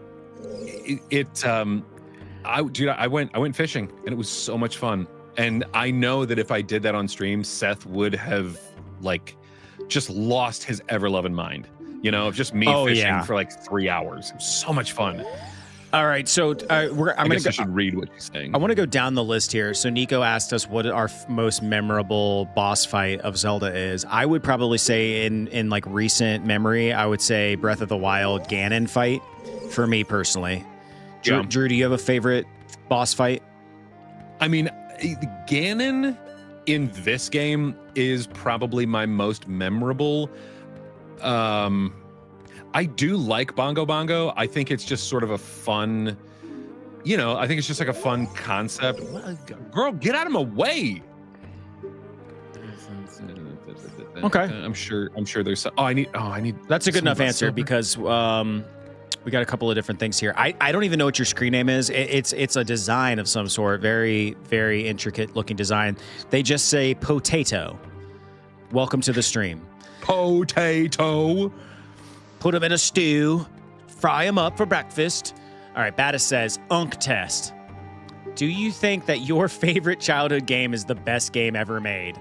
Like Super Smash 64 or Ocarina of Time? It's the Unk test. I mean, I really do. I love Ocarina of Time. I love it. And it's still the most highly ranked game from IGN or someone. And it's good. It has its faults. It has its flaws. But I am not, there's other things that I like too. You know what I mean? Like I will replay this when I'm in a nursing home, and slowly crapping into a bag like that. I will play this game. I may not replay Silent Hill F, which I'm currently playing in my free time. I will, dude. This is maybe TMI. I don't know. I was in the shower yesterday, and I was like, I really want to play Death Stranding. I love that game so much, and all it is just Norman Reedus. Amazon delivery guide. That's all it is. It's like Prime Day deals as Norman Reedus. It's just so much fun, dude. I think, I'm going to show my unkness, and I will say, like, my favorite game of all time is Super Mario Bros. 3, which I think originally came out on the NES, but I played on Mario All-Stars for the Super Nintendo. Like, that was one of my first games I ever got as a kid. I love that you could fly as Mario, and that's my favorite game ever. So, and I think it's one of the best games ever. So, yeah. Did we pass or fail the Unk test? I don't really know, but because we we definitely gave pontification answers. Nico says, Drew, have you played Master Quest? It's Ocarina of Time, but with harder dungeons, with different layouts and harder monsters. So, no, but I have it on an N64 cartridge, and the initial intention of this was to play Master Mode, or there's all kinds of different like variations of this game. That was the intention. Thankfully, the folks at Analog effed me in the A, and we are in Q4, still don't have my Analog 3D. They still have a couple months, but yeah. I saw the writing on the wall with that. Did not order it. I know. I was right, but I'm not right very often. You're left. Battis says, yo, that's like my favorite Mario game too. Did we just become best friends? And then this is good. He said, I think Drew thinks objectively, hence he is not an unk. I don't know about Seth, though. I accept the unk badge of honor with pride. See, and I honestly don't mind. You know what I mean? But I also have like, I got that brain rot, dude, and I love it. Oh, you bitch. Yeah, that sucks. They were on fire and they transferred their fire to you. I want to do something before I forget, Drew, and before you get too far into this. Sure. I think this is a good time for Drew to show off his voice acting chops. We've been trying to do this segment now for several weeks. I always forget about it. But I would like to call this segment Voices of Drew. And we got a suggestion for a script from chat like 2 or 3 weeks ago. And Drew threw it into ChatGPT. It spat something out. And I want him to read it to us now before we get too far into this. I'd like to pause and take a moment for Drew to read this script. I forget what it was. I think it's like, is it Gandalf and... No, it's oh my God, he's coming for me. It's Mario and Toad. Oh. Essentially. Yeah, set the stage. Yeah, so the story behind it is that Toad has to break some bad news to Mario regarding Yoshi, and it sort of plays out Mario's reaction. Granted, this is a very short script. Excuse me. But I will set the stage. There's like set notes or whatever, or I forget what you would call that. But okay, so internal Mushroom Kingdom, Mario's house, day. I don't know why they had to be specific with that, but that's fine. Toad bursts through the door, out of breath, panicked. Mario is lounging in a chair, eating spaghetti. Mario! I have terrible news! I don't even know how to say this. Yoshi's dead! Mamma mia! That's too bad. Too bad? That's all you have to say? Yoshi carried you across lava pits, through haunted castles. He took bullet bills for you! He was a good horse, but there's more of them, right? He wasn't a horse, Mario. He was your friend. I stayed up all night stressing about this. I didn't know how I was going to tell you. I was pacing back and forth, sweating through my mushroom cap. You should relax more, Toad. Stress is bad for the blood pressure. I hate you so much, Mario. I don't know what the princess sees in you. And besides, when it comes to blood pressure, I think you should be concerned, fatty, eating all that damn garlic bread. Mamma mia. Toad storms out, slamming the door. Mario calmly twirls his fork, humming the Super Mario World theme. Fade out. Yeah, so there you go. Wow. Great job. Great job. Thanks. Wow. I really like how you took the Mario reminded me of John Carr says 5 out of 5. Oh, thank you. It reminded me of Don Corleone from The Godfather. Like, like I imagined you like sitting in like a big plush office chair. He walks in like, what do you come here on my On the day of my daughter's wedding, you ask me, you say Godfather, you say I do these things for you. you tell me that my Yoshi friend is dead. I don't care. I really don't give a shit.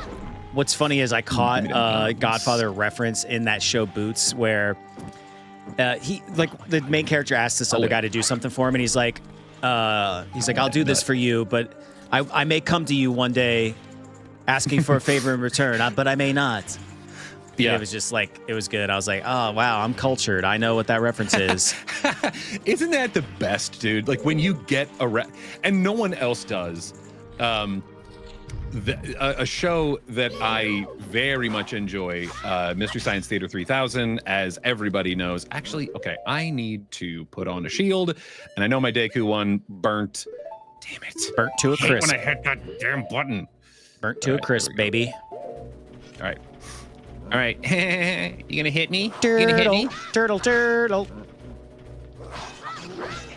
What's the significance of you being? What's the significance of you being Little Link?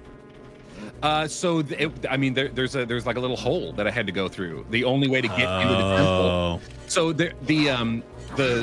there's like a giant brick block or whatever that is keeping me from going further into the temple. The only other way was this tiny little pathway, and I read this giant, like, I don't know, stone tablet that was like, Oh, you gotta be a kid. Come back and pass to the whatever. It was fancy talk.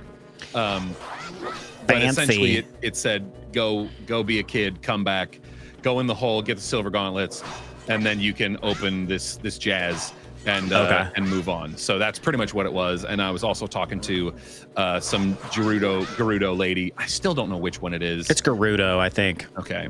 At least that's what I want it to be. Nico wants to know if we would ever play Bomberman 64, a hidden gem. I love Bomberman 64. I would. Damn, Battis. So good, dude. It's so good. Battis over here bringing up the asking the questions that the people really want to know. Well, Bomberman 64 is my favorite Bomberman, dude. Like, it's so good. And I remember that was one. There was a little, like, you kind of play with like friends. It was a situation where, like, you do a little bit. Oh, stop, dude! Stop moving. I feel like I'm missing something here. Oh, I missed this. Boomerang. I missed this earlier. Our boy Luigi. Where did that go? Where was that? Luigi said it's midnight. Got to go to sleep. Well, we missed it, Luigi. But thanks for being here. Good night. Yeah. Sleep so tight. the Bomberman question was Nico. Battis wants to know, Seth, would you let Drew hit it if you became a woman for a day? I reluctantly read that out loud, but I don't know. You know, it's tough to say. I mean, I am smitten with him, so probably, yeah, I think so. But I think if that happened, I would be. It's for the homies, dude. You know know what I mean? Not just the homies. I think I would be going, but I'd probably go buck wild. You know, I mean, yeah, for dude. one day. Yeah, it's one day. What am I? You gotta go wild if given such a chance. There it is. Nico says it's definitely one of the most unique Bombermans. My favorite N64 game, probably because I didn't need a guide to play it, unlike the Zeldas from N64. Yeah. No, I completely agree. It was just, damn it, dude. That looked like you had fun. I know. Me too.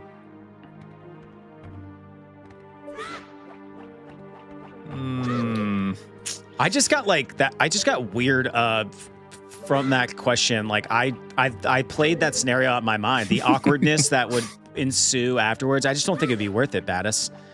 I think it would affect our friendship. You know. I think. Let's see. Can I like hit it through? No. Okay. Just making sure. I think that, like, if it was a situation where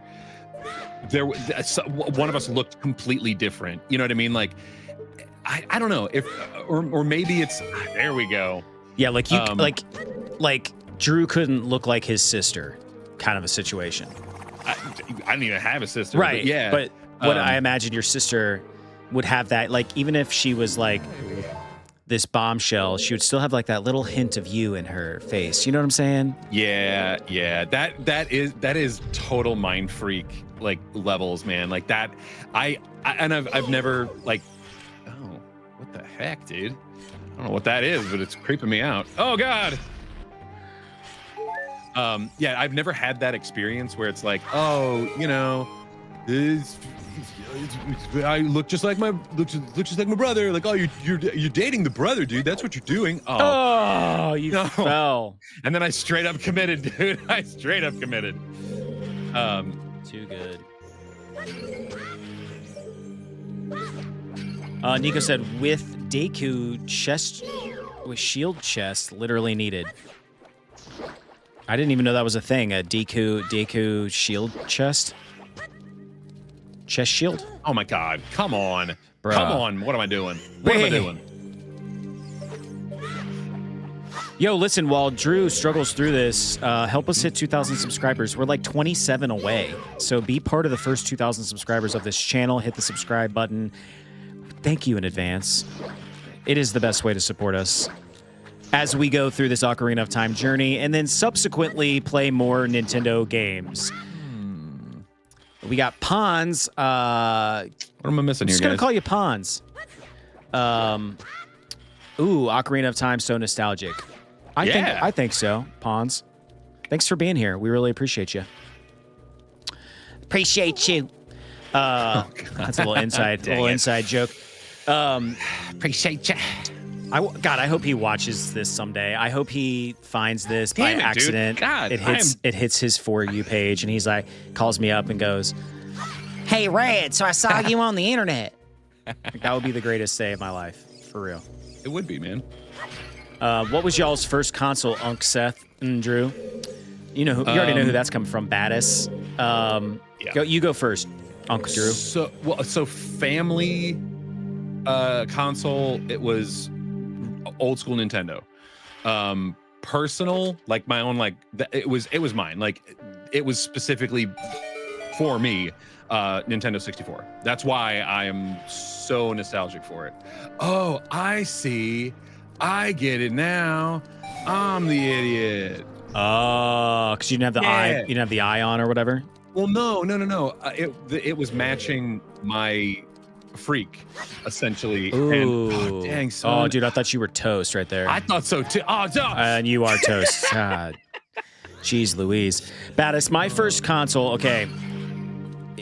I don't know if you consider it a console, but I had a Game Boy Pocket was my first, first gaming experience. And then that turned into a Super Nintendo, and I got the Super Game Boy cartridge for my Super so I could play my Game Boy games on my Super Nintendo, because my mom was a frugal lady.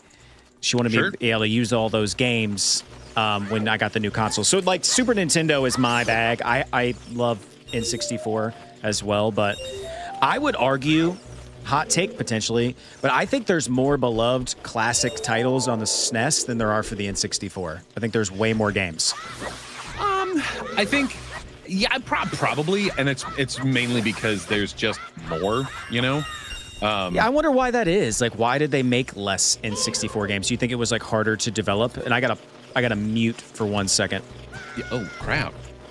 I do think so. I think it's a the situation of it's more complex.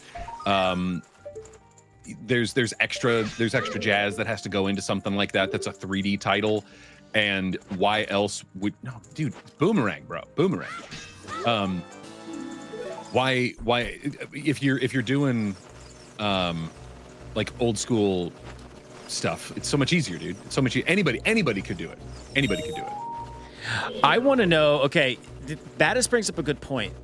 They say, guys, y'all gotta know the difference between uncle and unk.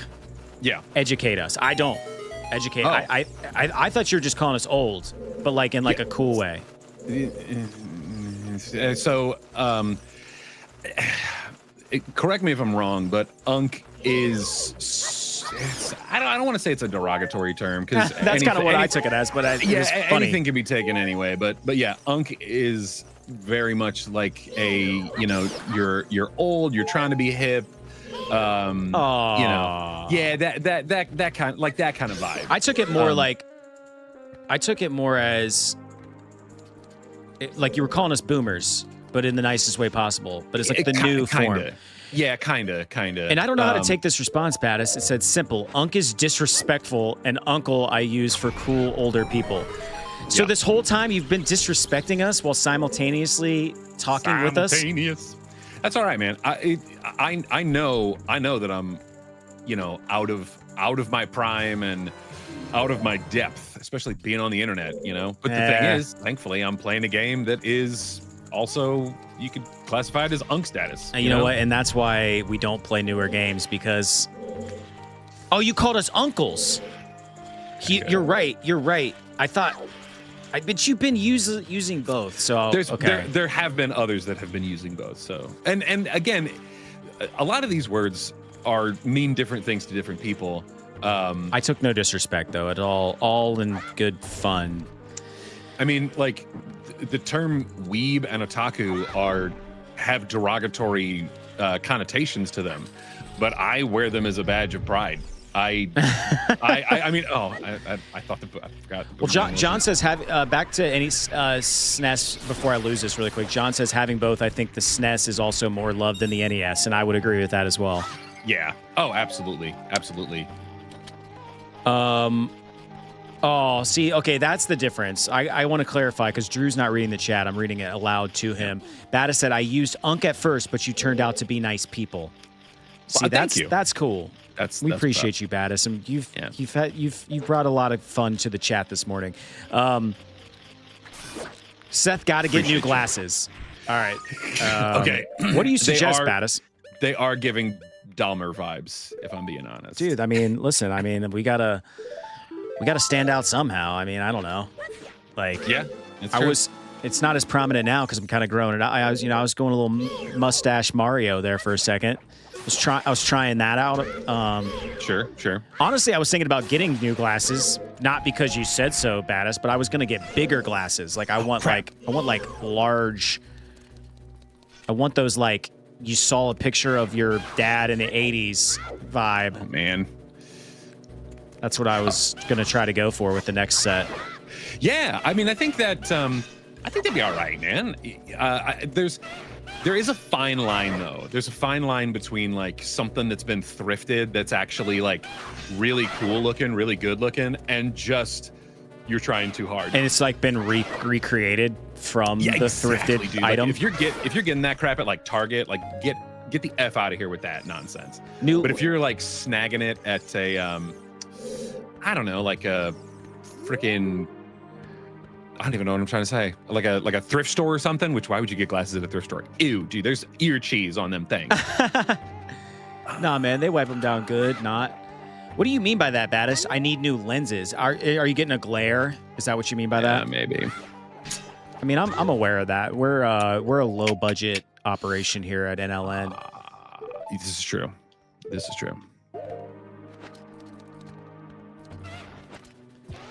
Oh my God! I'd like to think that my glare off my lenses is charming, but if I dip them down a little bit low, see, then you lose. It's not as practical though in the sense of seeing and whatnot. But True. But at any rate. All right, so talk me through the rest of this game, Drew. You have this temple, and then you beat it, and then we're right to Ganon or Ganondorf. Yeah, pretty much. It's you head back to the castle, and things ensue, and pretty sure that's the long and the short of it. I guarantee there's like a fetch quest that's partially involved because that's always how these things go, Yeah. Are you trying to hit that crack? Yeah, but trying to put it in the crack. Do is like wait till this thing is like flashing, and then there we go. Nice. Yeah, one of the things that you get from this temple is the mirror shield, and you get to bend light. Which is cool. You know, it's good. Yeah, it's good times, man. It's good times. That is good times. Okay, I want to do another segment. Still don't know what your beef is with my lenses. I'll wait for your response, Battis. But while we are waiting, we're going to do another segment. But I have to prepare for this one, so just give me 1 second, Drew. Be prepared. Oh. Oh my God, dude. That is amazing. This is the Conspiracy Corner part of the show where we talk about all the crazy conspiracies that the internet can give us. Welcome to TPM Vids, where we talk about all things Disney. That's just what you made me think of, dude. I love TPM Vids, man. I love it so much. All right. Rewind before we get into the conspiracies. Battis says, in my opinion, an unk is like a 30-plus-year-old guy who says that if you weren't alive when X game was released, you don't have the right to an opinion on this game. Now, listen. Hell no. That's definitely not us. I hope we weren't given that vibe. Absolutely not. I think I honestly play more new games in my private life than I do retro games, if I'm being honest. But it's actually the opposite for us, I think. We think we're too old to give real opinions of new games. At least we were alive when these came out and like played them and cherished them. And that's true. It's about nostalgia too. Like we feel a certain way towards these games. Yeah. Okay, so I did come prepared today as which is new for me. So I want to talk about chemtrails, Drew. Okay. Also known as SLAP, Secret Large-Scale Atmospheric Program.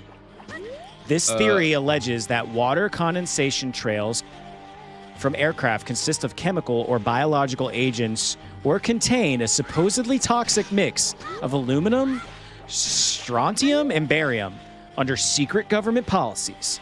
An estimated 17% of people globally believe the theory to be true or partially true. In 2016, the Carnegie Institute for Science published the first ever peer-reviewed study of the chemtrail theory. 76 out of 77 participating atmospheric chemists and geometrums stated that they hadn't seen no evidence to support the chemtrail theory or stated that chemtrail theories rely on poor sampling. Listen, I want to talk to the one scientist who believes it's true. I want to talk to that person because honestly, the other 76 are probably paid off by whatever government. I mean, it is weird, man. It is weird. I mean, have you ever been looking at the sky and you're like, like those big streaks, man? Like, oh man, condensation doesn't exist for planes. But does it fall to the earth? I mean, even if it is just condensation, there's got to be some sort of like pollutant or like. I mean, sure, the fumes from jet fuel, I guess. But it's like it's putting particles. It's putting poop particles in the air, man. Yeah, but so is the John. You know that they're making that blue ice or whatever. You know. I don't know, man. I just think there's something weird going on. John Carr says chemtrails are BS. The trans-dimensional aliens that are enslaving humanity do not need to use such visible means. This is true. This is true. I actually appreciate that theory more than anything, John. Because you're probably right. There's a part of me that was expecting him or them to say the transatlantic aliens, and I was like, oh, the aliens that are coming down here to enslave us all. I think part of this segment needs to be, okay, we rapped about it for a few seconds or a few minutes or whatever, and then we draw the conclusion. Because I don't come into these necessarily like 100% buying into them. I also don't know if this tinfoil hat is giving me a headache or not. I think it could be because of how your headphones are set up. You know, like it's kind of giving, it's on a different spot of your head, and you're not used to it. True, you know? It's weird. Chemtrails, Drew, do you believe it or do you not believe it, or do you not care? Dude. No. I mean, this is definitely one of those that it's like, come on, you're high up. It's colder there. The engines are hot. What happens when you have a cold thing and a hot thing together? Condensation occurs. So yeah, that's just what it is, man. You know what I mean? Like, can we stop it with this? You know, That's what they want you to believe, man. well, I believe that they want me to believe that, but I also believe that. I think this is what I think. I think there's a lot of tomfoolery happening in the government, and this is probably the least of our worries. And that's what I have to say about chemtrails. Ah, dang it! It's probably not that big of a deal. There's other things happening in the world that are way more sus than that. Okay. This is true. The next one I want to talk about, the next conspiracy theory, and by the way, chat, feel free to call out your own special conspiracy theories, and I'll look them up in real time, and we'll talk about it. But while we wait for that, let's talk about New Coke, Drew. Okay. This is one I was not hip to until I was doing my research this week. New Coke. A theory claims that the Coca-Cola Company intentionally changed to an inferior formula of New Coke, with the intent either of driving up demand for the original product or permitting the reintroduction of the original with a new formula using cheaper ingredients. Coca-Cola president Donald Ko rebuted this charge. Quote, "The truth is we're not that dumb and we're not that smart." End quote. Okay, absolutely, dude. That 100% believe that. Like, it is a situation where like they lucked out hard. Yeah. And good for them, you know, like they made something that was a phenomenon. And good for the marketing teams there, you know, like capitalize on what you can. Where'd that go? I think that it was a byproduct, total coincidence that they were able to like reintroduce Coca-Cola Classic and like people were so happy that it was back. Yeah. I think it was probably a coincidence, but I wouldn't put it past an evil corporation like Coca-Cola to do something sinister. Like, you know what? Let's just take a hit on sales temporarily with New Coke because it's going to suck. And then we'll reintroduce it and everybody will come out of the woodwork and be reminded of why they liked Coca-Cola in the first place. Like now, I think that is a high possibility, but I also think that it's so much harder to achieve that just based on the fact that like we have so many options. Yeah. And speaking of Coke and speaking of the reintroduction of stuff, I am so here for the Diet Coke with lime in the retro packaging. Oh, I love it. What do you think of Ben Stiller having his own soda pop company now? That weirds me out, and it also, I'm just like, so movies aren't good enough for you anymore? You know what I mean? Like, it's really weird. Don't you have enough, bro?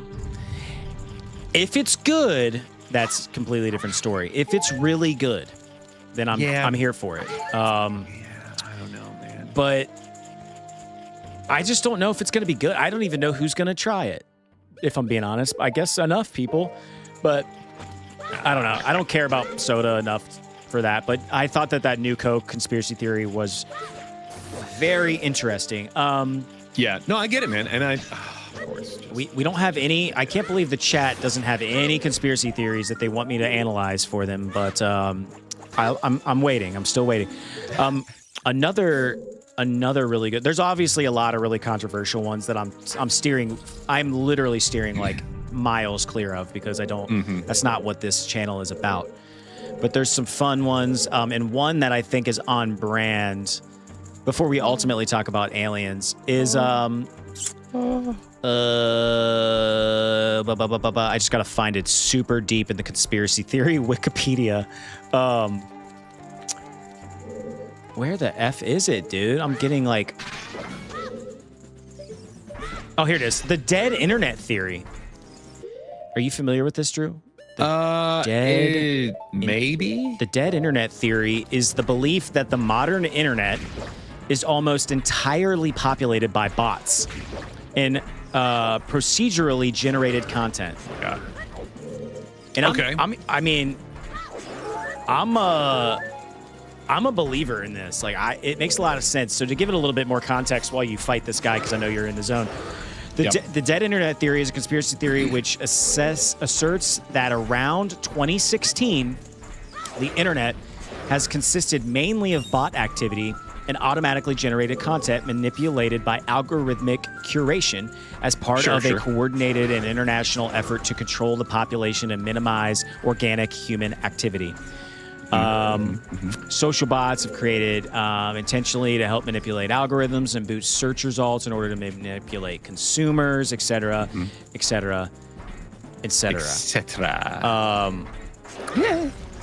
But yeah, go ahead and share it, Battis. I will make that judgment. Battis said I could share a conspiracy theory with you, but I think it's kind of political. I'll make that judgment call. John Carr says, "What about?" Or like, let's talk about the dead internet theory actually before we get into the chat. What do you think about that, Drew? The dead internet theory. Oh crap! Because you were very much alive in 2016 and before that. Yeah, I remember when the internet was like a cesspool of like just faces of death and all kinds of other like just trash. E-bombs world, etc. Yeah, dude, I do remember that. And I don't know, man. I mean, I think that the unfortunate thing about the internet is that there is some like control that is like, okay, so kind of the AI situation. I'll use that as a comparison. Eventually, damn son, eventually AI will just be learning from itself, which means that it's going to be pumping out actual crap. Like it's getting better now. Like a couple years ago, it was crap. You know, Will Smith eating spaghetti was just weird looking. Now it actually looks like Will Smith eating spaghetti. Right, right. Eventually, we'll get back to the older way of things because it'll be learning from itself. And when you make a copy of a copy, it's not as sharp as the original. Yeah. Oh, crap, yeah, dude. That's a good theory. You know, maybe AI will eat itself instead of eating the human race. And that's optimistic, man.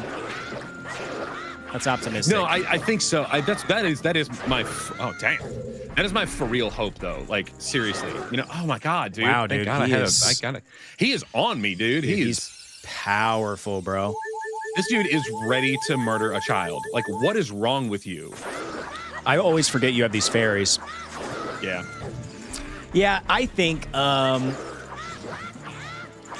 this is real. I actually do. I actually agree with the dead internet theory. I think most of what we see is bot. Damn, dude, already again. I want to see what the experts say because Wikipedia breaks this down pretty good. Expert view: Carolina Busta, founder of the media platform New Models, was quoted in 21. The Atlantic calling much of the dead internet theory a paranoid fantasy. Even if there are legitimate criticisms involving bot traffic and the integrity of the internet, but she says she does agree with the overarching idea. Robert Mariani called the theory a mix between a genuine conspiracy theory and a creep. I don't even want to say that word in case it's like derogatory or bad or something. In 24, dead internet theory was sometimes used to refer to the observable increase in the content generated via large language models such as ChatGPT appearing in popular internet spaces without mention of the full theory. I don't know, man. There's some evidence here.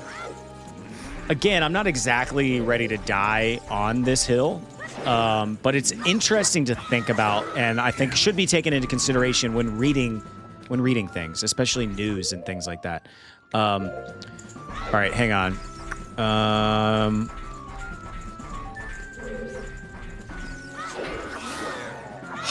Ooh. Whew. That is sort of, I feel like that could lean political if I read it out loud, Battis, but that is very interesting.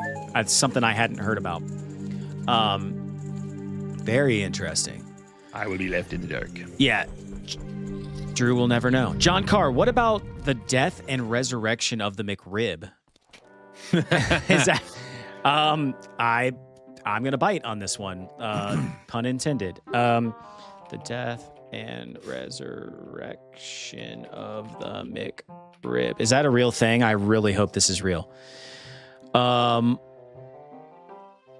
Okay, here we go. Just a quick. Speaking of AI, the AI overview. of me typing that in.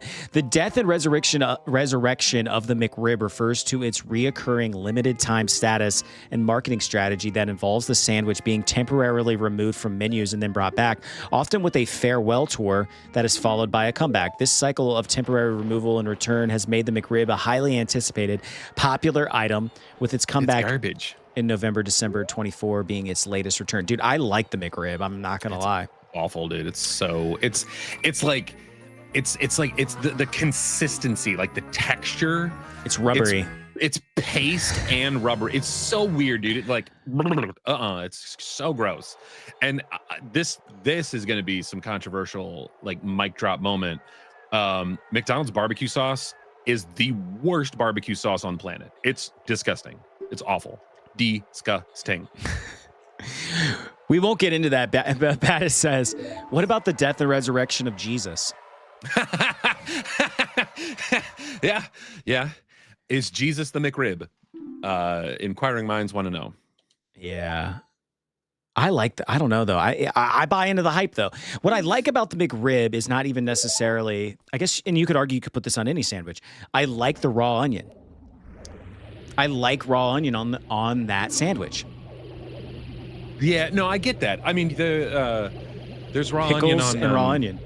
The quarter pounder. True. I like grilled onions as well, but I think I like raw onions more. I'm looking at a McRib right now, and I'm salivating just looking at it. Granted, I am hungry, which is odd. I did not eat a lot yesterday, so that's probably why. But yeah, dude. Ew. I want to find one more good conspiracy. See, because I prepared 3. There's a sports one. It's not going to resonate with Drew and I that much. That even less so than Drew. I thought this was an interesting one too. I read this yesterday. It didn't make my initial list, but as I look back on it, I think it's kind of interesting. So if you're just joining us, and whoever just subbed, we really appreciate it. We're talking about conspiracy theories here, and we've already gone over several ones that I thought were interesting. Kind of wrapping up this segment. This one's called False History. Some theories claim that the dates of historical events have been deliberately distorted. These include the phantom time hypothesis of German conspiracy theorist Herbert Schmerbert. Yep, Herbert Schmerbert, who in 1991 published an allegation that 297 years had been added to the calendar to establishment figures in order to position themselves at the millennium. A comparable theory, new chronology, is associated with this dude who holds that history is many centuries shorter than widely believed. Numerous historical documents have been fabricated and legitimate documents destroyed, all for political ends. See, this is something I can believe. I've thought about history a lot as I've gotten older, and I've had like yearnings to start, getting into your World War II phase. Yeah, and like putting boats in a bottle and stuff. Dude, I mean, how easy would it be for them to just tell us stuff that happened historically, but there's just like fake? It's just like, I can't, I'm not going to go read the Dead Sea Scrolls. You know what I mean? Like, true. I'm not going to verify these things are real. I don't even know. I'm not going to go to a museum. Odds are I'm not going to see those in a museum. I'm not going to go to a museum. Full stop. Yeah. No, I actually, joke's on you, bro. I have a museum pass. Haha.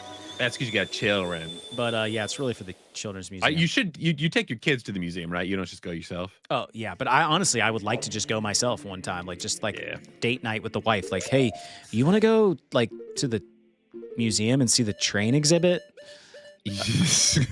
Hopefully, it gives you an idea. It's Saturday night. They serve booze there. I don't actually know if they do. I assume they do though, because grocery stores have beer now. So, yeah, man. I don't know. What do you think, Drew, about that conspiracy theory? Do you think like history's been altered, or should we believe everything at face value? I mean, I think that given the core of what history is, which is things happen and then we write it down, Of course, it's been altered. Nothing we can fully trust, because history is recorded by the people that win. Ooh. And they are going to have a very different perspective than the people that lost. Very true. Norm Macdonald had a great bit about that, about history being written by the winners. And it is interesting. It's, you know, I try not to put too much thought into these things, because if I did, Battis said, "Oh, y'all have wives. That's why you couldn't answer one of my questions." I thought I answered all your questions, Battis. No! But maybe I did ignore some of them. I don't know. But yeah, wifey gets it though, you know. Oh, get him. That's all I have for you. Have any conspiracy theories you want me to research really quick, Drew? You're not much of a conspiracy theorist, but Really, man. I mean, it's just, I appreciate the thought. I appreciate the idea that, like, yeah, man, like, question everything. You know, I dig that. I don't care. You know what I mean? I don't have enough F's to give. You know? yeah, that's fair, man. It reminds me of that song from Zootopia from Gazelle. Try everything. Oh, oh, oh, oh, oh. Try everything. I No, don't think that's quite the melody, but yeah. it's Try Everything by Gazelle. There you go. Try everything. Yep. It's a good movie, dude. No. I answered. I said it was Zelda, not Midna. Because I'm not. If you recall, Battis, it's because I'm not that nostalgic for Twilight Princess, whereas I've played tons of other Zelda games, and Zelda was in all of them. So yeah, and I was crushing hard on Zelda back in the day. And I mean, I love me some Midna, but the cakes on Breath of the Wild Zelda. Let's get out of this. Let me get out of this costume, if you will. Sure. Yeah. No, I get that. Thanks, Battis.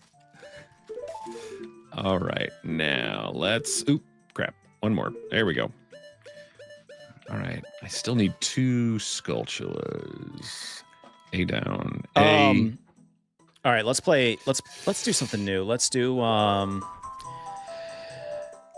fan favorite. Drew, we're gonna play One Gotta Go. Okay. And I'm going to name 3 things, and you have to tell us which one that you would erase from your life and everyone around you. There's a Skulltula there. Sorry. We're gonna play One Gotta Go. I'm gonna name 3 things. 3 what I would consider beloved things.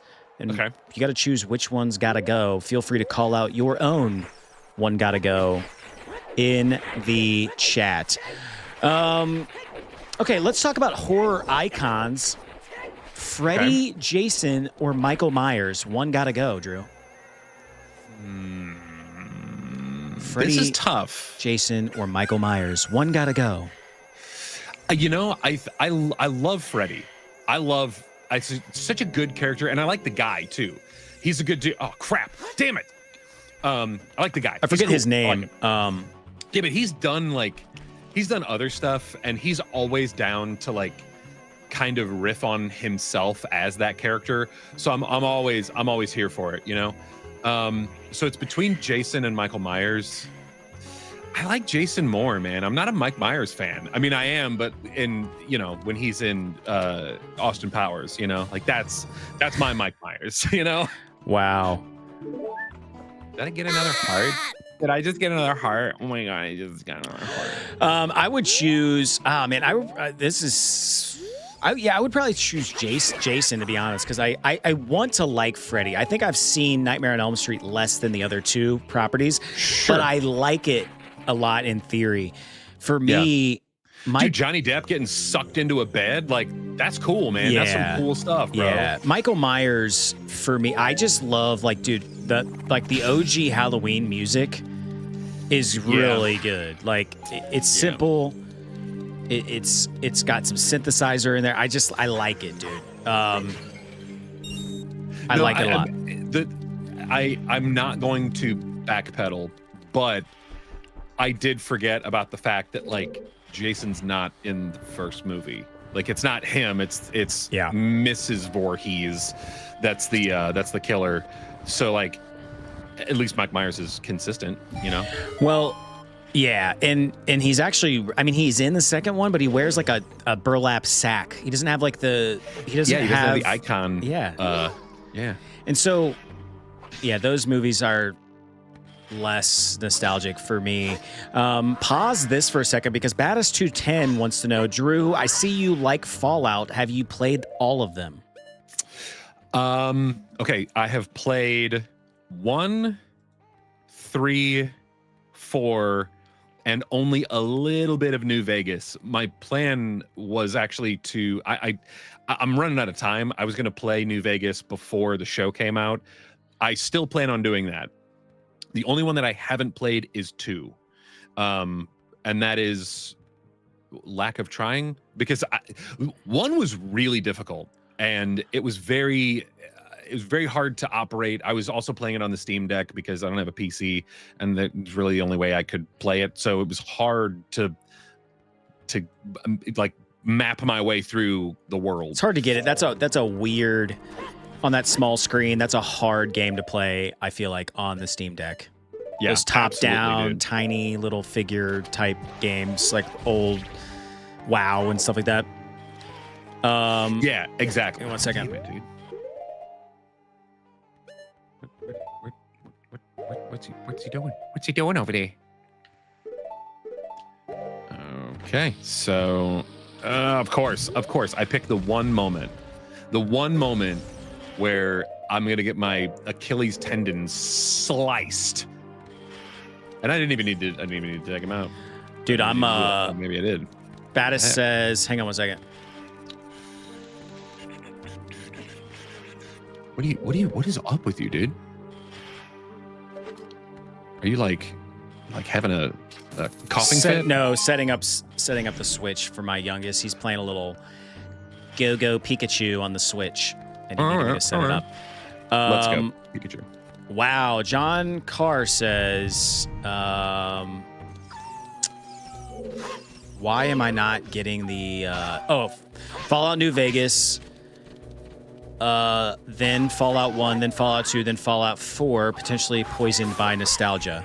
So are you saying that your favorite is New Vegas, followed by 1, followed by 2, followed by 4? Or no? Yeah, I think that's what you're saying, right, John? Jahan. I mean, I recently played 1, and that's why it's not hitting those vibes for me. Am I missing something here? Like this is, or did I play the wrong song? Oh, yep, I sure played the wrong friggin' song. Isn't that a Pona song? Yeah, sure Okay. is. I was gonna say. I'm an idiot. At one point I was like, I should print out like the sheets for all of these so that I know what I'm supposed to do. Yeah, I never did. Here's my confession. Oop, crap. I gave Drew an opportunity to sing. This is my confessions. Yeah, but you did it at the moment when I'm like trying to remember. I wanted you to play sequence. Confessions on the Ocarina.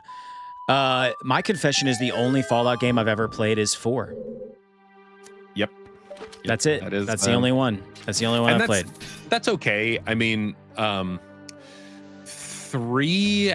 I would love to see a remaster of 3. 3's pretty fun. My problem with New Vegas is when it came out, there was other things going on in my life, and so I only played it for a little bit, and I missed out, dude. You know? Did Bethesda do 3? Yes. Baddest says, as they say, Fallout 4 is a good game, just not a good Fallout game. Yeah, it is. God, what is it? It's Skyrim, but Fallout skinned. Yeah. And I'm kind of here for that. You know, I like that. I like Skyrim. I love Skyrim, but we don't have to get into that. Somebody said on one of these streams that like, if you have to mod a game for it to be playable, it's not a good game. And that was their response to Skyrim. It's kind of funny. Oh God. Yeah, I mean, I get that. I think I agree with that statement for sure. But you know, it's still a good game without modding it. You know. Yeah. Speaking of games, hang on. So tell Drew about what is that? What are you talking about? Underrail? Undertale? Maybe. Battis? Explain yourself. Speaking of games, we're playing One Gotta Go. The first one was Freddy, Jason, and Michael Myers. Drew chose Michael Myers. I chose Jason to go away forever if we had to. If a gun was to our head and we had to make that decision, that's the decision that we would make. Moving on to something else here. Man, some of these are really lame. Musical decades, Drew. 70s, 80s, or 90s? Musically. 70s.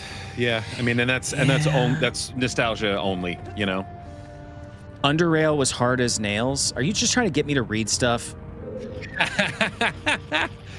Or is that like a Fallout character that I'm not hip to? Yeah, the 70s would be the least nostalgic for me, so I would also choose the 70s in terms of if Drew liked Fallout 1, he should play this indie CRPG called Underrail. Okay. Wait. I think someone suggested that previously when I wrote it down. And of course. I'm looking at it myself right now, but it's much better and more modernized. Got it. Okay, that's cool. I like that. More freaking frockins, dude. Yeah, moving right along here. Man, some of these we've done, and that's what sucks about. I already know the answer to this. Coffee, energy drinks, or soda. One gotta go. Coffee, energy drinks, or soda, Drew. Soda. Not what I thought you would say. I thought you would say coffee. Well, okay. I love coffee. And coffee for me is a winter thing, so I'm getting into my coffee era. I got like a Chemex. I got all kinds of stuff, man. I love it. I really enjoy it. I don't drink it as much during the summer because I'm not a huge cold brew guy.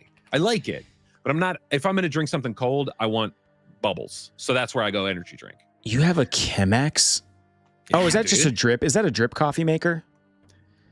It's a carafe with like a little wooden handle thing around it where you put like little paper filters in top. You do the pour over with the gooseneck. Thingamajig. Wow, that looks fun. Write A down. That looks real fun. Drew's got all the goodies and gadgets. You forget that I was a barista, and not at like a Starbucks. I was a barista at a legit coffee roaster, and I roasted coffee, and I also worked at another one when I was in college. That was less important. But yeah, dude, my caffeine addiction started when I was in high school working at that coffee roaster, because I would go through like an air pot of coffee a day, which is like a gallon and a half of coffee. That's bad. Yeah, that is bad. Baddis, giving you a compliment, Drew. Drew, didn't someone call you a neckbeard? And you don't look like one at all, so I don't know why someone would say that. That's nice of you to say, Baddis. I honestly, that like, and you know, you get thick skin when you do, you know, social media and stuff. But that was one that I'm like, it kind of stings a little bit, you know, like it's because you know, okay, I don't think so. You know, every once in a while, you get somebody in here that's like actually hateful. They're just poking to poke. But even that person, I don't think was the most hateful. We've had some. Yeah, we've had to ban people, which is fun. KYS people in here. It's like, no thanks. One gotta go, Drew. Ketchup? No, I'm not including ketchup because I already know what you're gonna say. All right, one gotta go. Mustard, barbecue, or ranch? Barbecue. Oh wait, yeah, no, barbecue. I'm gonna have to agree. I'm gonna have to agree with you on that one. Because here's the thing, I love me some barbecue. Yeah. And the barbecue that I eat the most, you sauce it, dude. It's a sauce. It's a sauce. And you also have to think about like, that includes Carolina. That includes, you know, the mustard based, the vinegar based. Like it includes all of those. that hurts. It's Yeah. not just the like molassesy Kansas City style or whatever. In Texas sauce. Here we go. Battis says, nah, what the hell? Barbecue is delish. Ranch gotta go. I don't know if I can go Get without that. ranch, though. I like it. I'm Midwestern to my core, and that is where the ranch obsession comes into play. Yeah. It goes on everything, and I'm ashamed of that fact. I really am. Barbecue plus, sauce. Go ahead. I was gonna say mustard has to stay, dude. Mustard it's so versatile. I put that in like salad dressing, and it's a great emulsifier. I only say barbecue sauce because I feel like we got Maxim in the chats who says ban barbecue sauce guy. But barbecue sauce, okay, barbecue sauce to me is like steak sauce, and follow me here. Steak sauce is good, but you don't need to put steak sauce on a good steak. And I think barbecue's the same way. Like, you don't have to sauce good barbecue. No, I get that. I respect that. Also, there is an experience though. Like, good Kansas City barbecue. You need that sauce, bro. You need to add a little bit of sauce to it. I mean, like if the burnt ends are hitting, then you don't. Yeah. But like KC pulled pork, yeah, dude, you need a little sauce. Yeah, I do like sauce a lot. That's why this game, it's conflicting. It's conflicting opinions. We got Battis says, but you guys are from the U.S. and you don't really get real mustard, do you? Like, mustard is this really spicy shit. Yeah, no, dude. I do get real mustard. I have like 6 different mustards in my like pantry or fridge or whatever. Like, and I get like the German stuff like in the little crock. There's like a. And it's kind of grainy because it's got like the mustard seed still in it. I love a mustard seed, man. I like a grainier mustard myself. Yeah.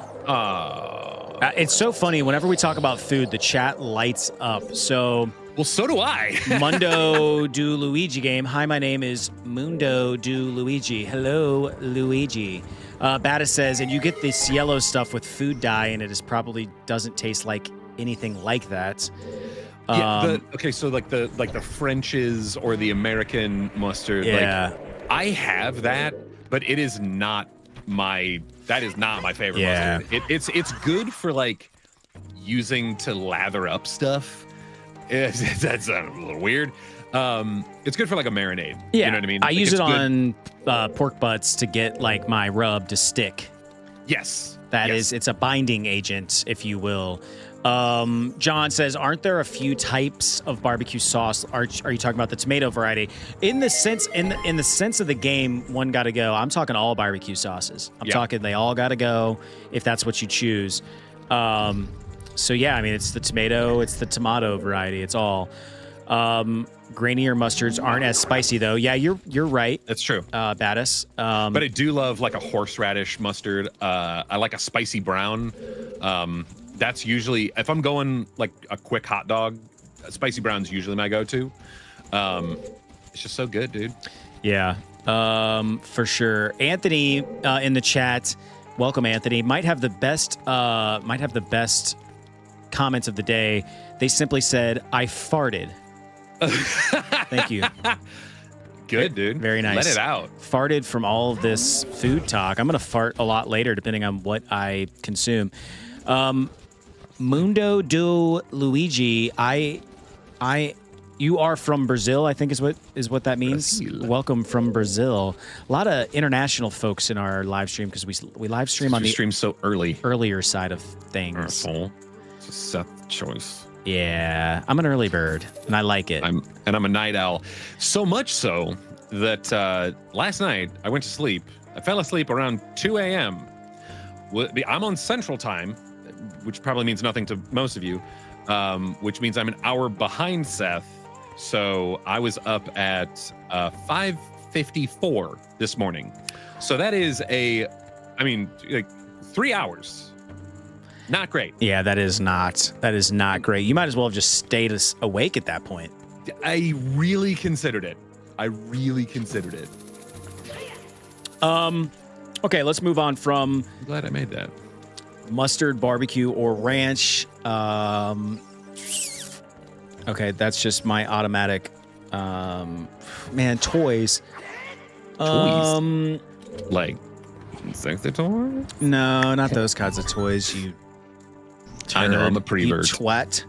Saturday morning cartoons. One gotta go. X-Men, Teenage Mutant Ninja Turtles, or Power Rangers. Ooh. One gotta go. Drew. X-Men. Oh, it's so good. It's so good. But, oh, no. Lizalfo. There we go. I love me some X-Men. But TMNT is my jam. Yeah. And Power Rangers? Are you kidding me, dude? Like, Power Rangers is bomb.com. Oh, come on, dude. What the fuck is wrong with you? Yeah. All right. So Jesus. for me, Power Rangers definitely not gonna go. Like I gotta have me some Power Rangers. I am torn because I do like X-Men a lot. But yeah, I think I'm gonna agree. I would probably get rid of X-Men because I think I like Ninja Turtles more. Yeah. Yeah, man. I mean, you know, it's Turtle, turtle, you know? Yeah. I mean, who's your favorite turtle? I think we've had this conversation before, and I think my answer is the same. It used to be Michelangelo when I was a kid because he was a party dude. Loved that. Yeah. It's Raphael now because he's more serious and he's kind of a dick, and that's me. Yeah. Kind of a dick. I'm still Leonardo all the way, man. Leonardo. Really? I'm Yeah, big, you're very Gryffindor energy. I like me some Leonardo. Baddest Power Rangers is low-key cringe. Never watched X-Men, and I've only watched 2007 TMNT. So I'd say Power Rangers. Listen, I don't want to be that guy that you described earlier, but I think the reason why we love Power Rangers is because Power Rangers, dude, in like 93, everybody was watching Power Rangers. Yeah. Like, I mean, you did not watch Power Rangers. It was like a thing that you had to do. Yeah, it was. I mean, it was required. I mean, in school, if you didn't watch Power Rangers, you got like swirlies and stuff. Yeah, and I love the Green Ranger, who subsequently becomes the White Ranger. So freaking Jason much, David man. Frank. Freaking R.I.P. man. You know what's funny? I've been like kind of I've been keeping everyone informed on kind of our subscriber climb. And on the other side of the coin is the subscriber decline. We actually lost a subscriber during this live stream. So I don't blame them. You know, like RIP to whoever that was. Sorry we failed you. All right, let's move on from that. Let's do a couple more of these. Ooh, this is right up your alley, Drew. Chip flavors, one gotta go. Ooh. Nacho cheese, Cool Ranch, or sour cream and onion. Nacho cheese, delicious. Cool Ranch, I really like it in taco form, but do I like it as much in chip form? I think Cool Ranch has got to go. If the taco goes with it, I mean, obviously it's hard to get those now anyway. But yeah, dude, Cool Ranch, gotta go. I like nacho cheese Doritos on my sandwiches. Yeah, man, that's a good time. I've also done Cool Ranch, not as good. I'm actually gonna go sour cream and onion if I'm being honest. I'm not a big chip guy. I like it, but I don't know what this sensation is. But there's got to be a scientific word for this, where you eat enough of something and it starts to taste really bad. And Sure. like I get this way with pretzels, but I can eat a ton of them before I get to them. I get the same way with like goldfish. I eat way too many and then eventually it just starts to taste gross in my mouth. Yeah. But that's how I am with Cheez-Its. Something about chips, potato and sour cream and onion variety, Lay's potato chips. I only have to eat like a handful of them before I get that sensation. I cannot sit there and just chomp on chips for very long. I just don't like them enough. It's weird. I respect that. You know, I think it's a valid valid reason for, you know, not wanting them chips. Good morning, Sean. Good morning. Yeah, I don't know what it is, man. It's that seemed to be a pretty well. Yeah, we're a little conflicted there. Drew would get rid of Cool Ranch. I would get rid of sour cream and onion if I had to get rid of something. I mean, they all have their. I'm not mad at a sour cream and onion chip if I go to like a cookout and that's what they got. Yeah, absolutely. Well, and to me, the like the Lay's sour cream and onion, not usually my go-to. If I'm doing a sour cream and onion, I want a kettle. You know what I mean? I want that crunch factor. Yeah. Oh yeah, kettle. Now that is a different story. Kettles hit different. John Carr said that sounds like an evolutionary advantage. And I think you're referring to me not liking the taste of chips for very long. Yeah. Baddis. Yeah, it's like built-in portion control. It really is. Baddis, so right now our stream schedule is Monday, Thursday, and Saturday mornings. During the week, it's just me, and we're playing through some Super Nintendo titles. And then on Saturdays, we've been grinding through Ocarina. Ultimately, we will play something different, but we're going to complete this game. And I've been completing all of my Super Nintendo games. I've played Donkey Kong Country, Super Metroid, Super Castlevania. I'm currently playing Super Mario World 2, Yoshi's Island. Having a lot of fun. Honestly, the most fun with that game because it's fun and it's a doozy, and I never beat it when I was a kid, so just going through some of the classics. Oh, there it is. One gotta go, Drew. Popcorn, candy, or nachos? Oh man, okay. See, I just made nachos the other day, and dude, they slapped hard, dude. They were so good, and like, because I had some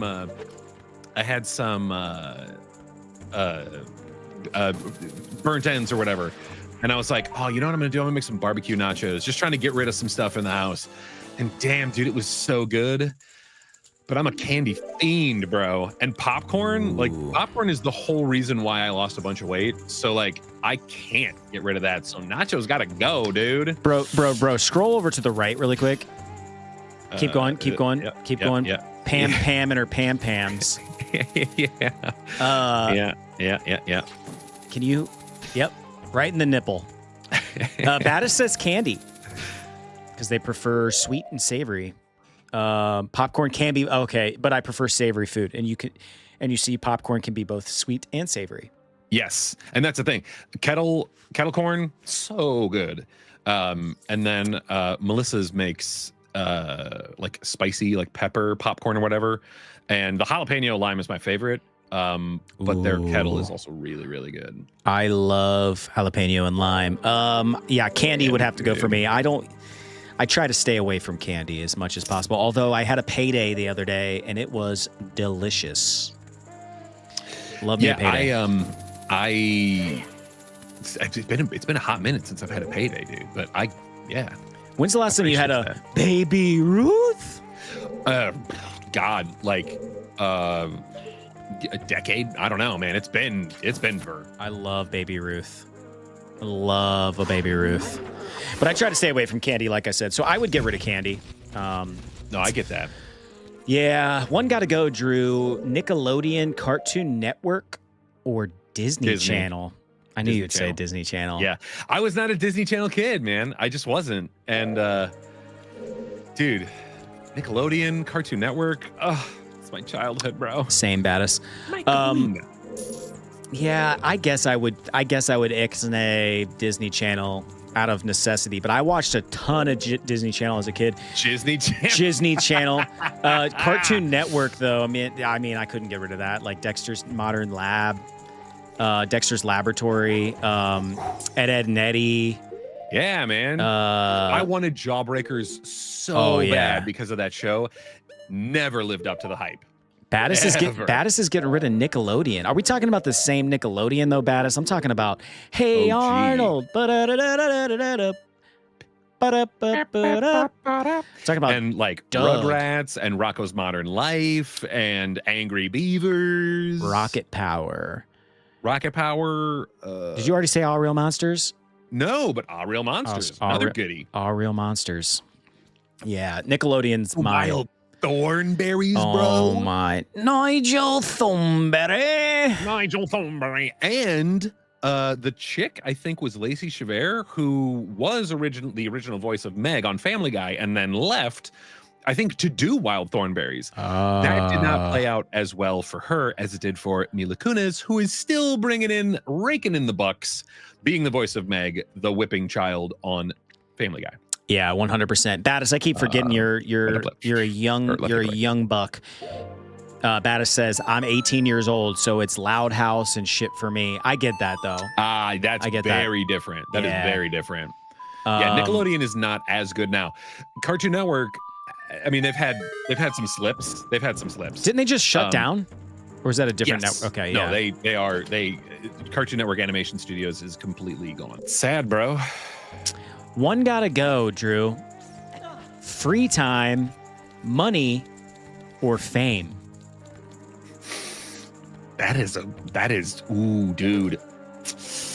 One gotta go, chat. Free time, money, or fame? One gotta go. So, I mean, you'd have to assume you're famous. You have to assume you know what that feels like. I don't, but I want to. I mean, in a certain regard, you know, like I'm not trying to be the next Brad Pitt or whatever. I'm just trying to be, you know, I'm just trying to be on that next level, you know. Battis said fame for sure. I don't know what I would choose. Well, okay. I would choose fame as well, actually, now that I think about it, because I would like free time and money sounds pretty good. If I had money, then I would get rid of fame. But if money, well, actually, dude, if money didn't exist, then, you know, like if money isn't a concept, then yeah, fame and free time would be great, because then you have something to do, and then you also have something to not do. Everything is in the pursuit of money. So that's the weird one in this whole thing. Like if you're famous, you're going to get money. If you have free time, that's not in the pursuit of that. So it's a weird wrinkle, dude. Well, the wrinkle I'm going to throw out there is like, if you get rid of money, you're famous, but without money. You're one of those like washed up stars who like, you can't walk down the street with people like asking you for pictures and stuff, but you're not in your prime. You're not doing movies anymore or whatever, or your band broke up and you're like, you've tried to go on tour as a solo artist, but you suck. Like you need the band, and they don't like you anymore. They refuse to tour with you. And, but so your fame is worthless. It has no monetary value anymore. Let's pretend in this situation. But you got tons of free time as a result. So you can kind of do whatever you want, but without money. So a lot of it's at the library. Okay. That's fine. You know, that's fine, I guess. I do love the library, if I'm being for real. Damn, son. But be a trick to this. But yeah, man. Okay, I'm gonna choose fame. It sounds like you chose fame. Let's wrap it up. I like to tell you when the last one is here. Ooh. 90s accessories. One gotta go. Tamagotchi, Pogs, Beanie Babies. I'll give you a fourth one. Or slap bracelets. One gotta go. This is our last one. I never really got into the slap bracelet thing. But dude, I love me some Pogs, man. Like they're dumb. They don't make any freaking sense. Yeah. But I love me some Pogs, bro. Bro, if you had a slammer, if you had that heavy ass slammer, you were winning all kinds of Pogs from your friends. That was the key, man. You had to have that weighted slammer. Yeah, I'm kind of with you. Slap bracelets. I was never really into it. My mom thought that it might like. She read an article somewhere where like somebody got slapped really hard with one, and it like hurt their wrist or something like that. The Martian Dan, what up, Dan? This Ocarina of Time, bros. It sure is, Dan. Sure is, and it's OG unfiltered. We're playing it on the Switch online. Yeah, and I am stuck in this room, and I'm trying to look up how to do it. This so is I a good can one. not dick around. While you do that, last one here. One gotta go. Battis says, guys, one gotta go. PlayStation or Nintendo? I'll start. I would get rid of PlayStation because I'm a Nintendo kid. I like it. I don't love modern Nintendo as much, but they do have some modern bangers. Like the most recent iterations of Zelda are fan-freaking-tastic. So, yeah, I would definitely, if one had to go, I would get rid of PlayStation. Drew? You see, I really like the trophy system in PlayStation. Ooh. It really speaks to the dopamine releases in my brain. So much so that I've been playing Genshin Impact. I'm probably like 12 hours into it. So I'm not like super, super deep. Haven't gotten one trophy yet. And I'm like starting to twitch, which is fine. But because I still like it. It's just a good looking game, just a fun game. You know, I can play it on my phone if I wanted to. Man, what am I doing? Oh, okay. Here we go. So what are you getting rid How do of, I man? do You got to this? draw. You got to give us a definitive answer. I'm getting rid of Nintendo. I'm keeping PlayStation. Ooh. Sorry. I thought that was Hot understood. take as he plays Ocarina of Time. Yeah, seriously. I like that though. I like a little hot take. Okay. I want to. Ooh, this is a new segment. Link on top of time. I'm gonna let Drew figure this out really quick, and then I'll announce the new segment that we'll move into, and then I want to try something new after that. So a lot of new this week. We're just riffmeistering this week on some new stuff, trying out some things, seeing what works, seeing what clearly does not, and yeah, we will adjust and go from there. I'm gonna try something. I know it probably ain't gonna work. Do it. I know it ain't gonna work. It should though. Theoretically, it should. Oh, Is that what you were trying to do? I mean, kinda. I was hoping to get the other one, but Battis, it's been real. yeah. Thanks for bringing all the fun to the chat. We will chat with you later. Yeah, we'll see you next week, hopefully. Yeah, bro. All right, let's do this. This next segment is called Hills to Die On. In this segment, we talk about things that we are willing to die on a hill somewhere in a fantasy land of where we die. The Martian, this game was so fire. Yes, it was. Okay, so hills I'm going to start. Hills I'm willing to die on. All pizza is good. Okay. All pizza. I will die on this hill. I've never eaten a slice that I wasn't at least like mildly satisfied with. I mean, I'm talking Oh, I probably have to kill that thing. oven pizzas. I'm talking gas station pizza. I'm talking pineapple on pizza, cafeteria pizza. Pineapple on pizza. I love cafeteria pizza, dude. Like there's a recipe floating around on the internet where you can recreate the pan cafeteria pizza from days gone by. Sweet. And yeah, I would so eat some cafeteria pizza right now. I would eat any pizza that you put in front of me, Drew. I'm kind of with you on that. There's pizza that I prefer over other pizza, if that makes sense. Yeah, like, of course. Like when it comes to like gas station pizza, it's not. What the hell, dude? Yeah, you're right back where you started. Yeah. What the F? Oh, there's a treasure chest over here now, though. I don't know where that came from. But like, dude, Casey's General Store, and not everybody has those. Oh, their pizza is so good. It's a very dude. It is Midwestern thing. So freaking good. Yeah, man. They're all over Iowa, man. They're everywhere, and I love it, dude. I love it. That Casey's. Yeah, dude. I've had some Casey's pizza. It's good. Somebody told me that Casey's was like one of the #1 like Pizza places. Yeah, like Yes. they buy more pizza ingredients than any other pizza chain in America or something like that. Yeah, it's because they have so many freaking locations And dude, their dough is made fresh in the store every day. Dude, I remember when I was working beverage and I would have to go into the like coolers of Casey's to, do my job or whatever. And man, the smell of that pizza dough in there, every time I was like, damn it, I want some pizza. And it was always early in the morning. They have a breakfast pizza, which is, it's okay. I'm not a huge breakfast pizza person, but it's okay. It's okay. The Martian Dan just said Casey's breakfast pizza is the best.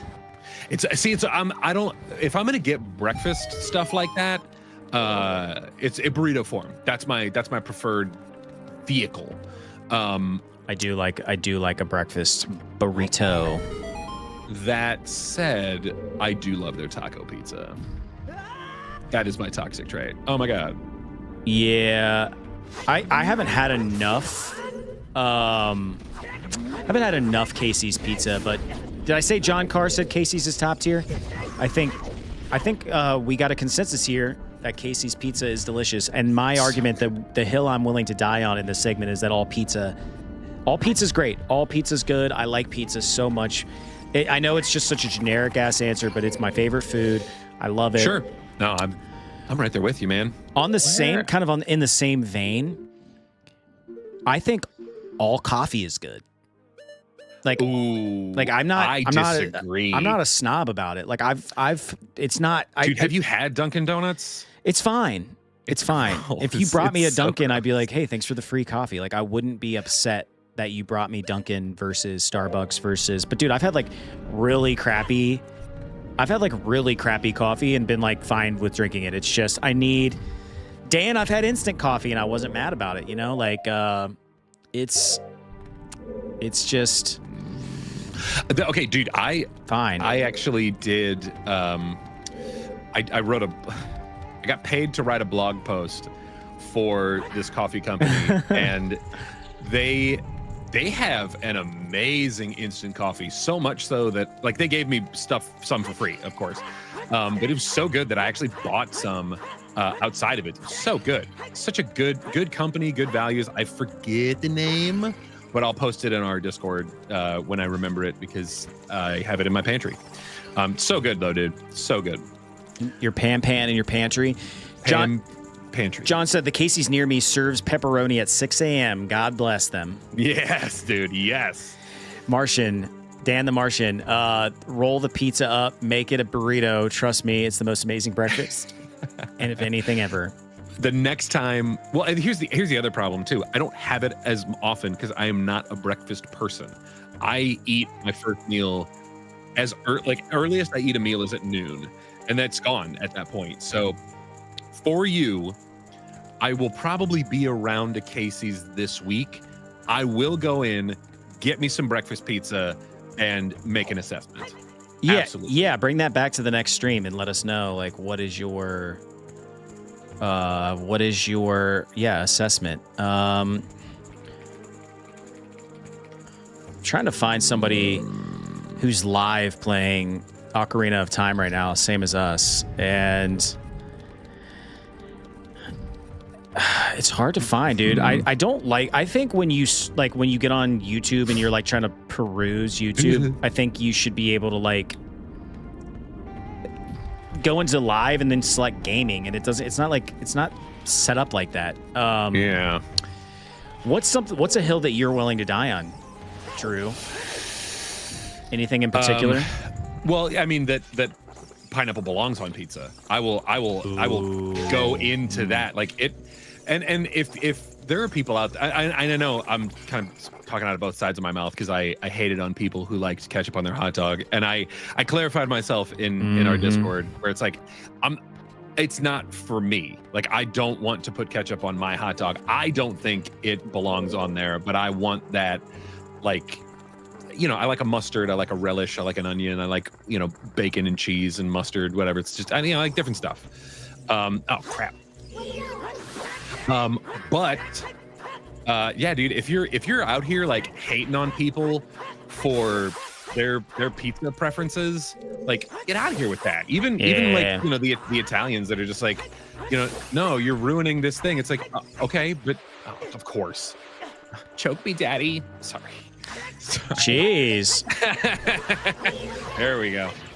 Oh, of course it got big again. Of course it got big again. Man.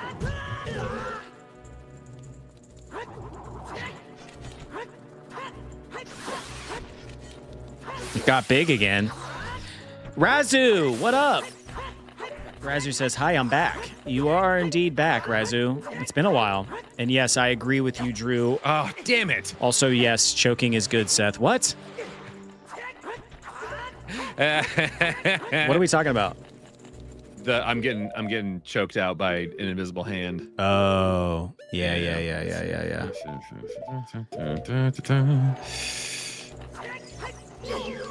Would you stop with the crotch now? Get out of here with that Chicken Man. nonsense. Chicken Man says, what up? Are you still using your shield? Razu got a busy week. Got a busy week with exams. I feel that. It be busy out here. It do be busy. We missed you too, Razu.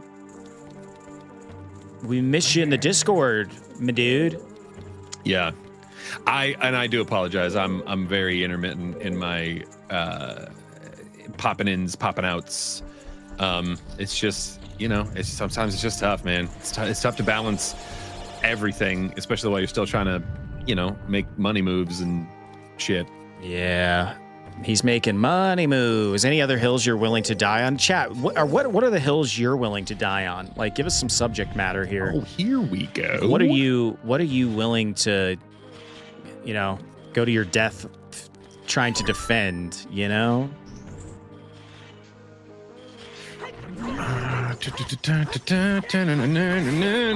Come on.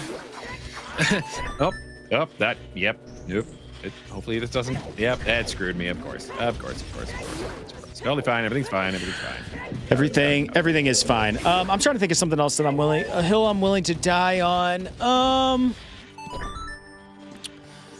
Dude, I'm getting to the point where I'm willing to die. I can't really make this claim, so this is kind of lame. This is kind of I might be reaching here, but okay. I did switch from iPhone to Android, and I'm trying not to make it my entire personality, but he's failing. I'm getting to the point, dude, where I think what was I doing all these years? I think it was good that I didn't switch prematurely, because I did have an Android years and years ago when I worked at a cell phone carrier, and I got rid of it almost immediately because it was so glitchy compared to my iPhone and stuff, and I wasn't ready to take that leap. And I also had a Mac at the time, so. But dude, I now that I've had an Android for like a month, 2 months, it is the superior handheld in my opinion. I do think. Razu with the freaking Castlevania reference. All hail the chicken wing. Let me jump into check this out, Razu. I've got it as part of our membership program. We have custom emojis now. Check that out. Check out your boy with that custom chicken emoji. Okay, I see. No, actually, Pedro, we are. This is our first playthrough of this. Like, not Yes. ever, but like it is. I'm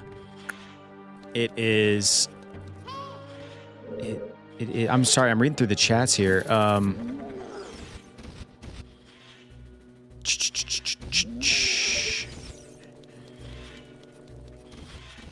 You know what? That is so wholesome. Hill, you're willing to die on. John Carr said human rights are guaranteed by God. And I think that's worth reading. I agree. You punk. I think we all deserve basic humanity.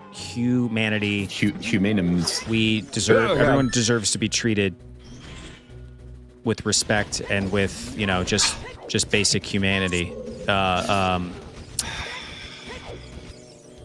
I'm trying to think of the word, but yeah, I get what you're saying, brother, and I appreciate you saying it.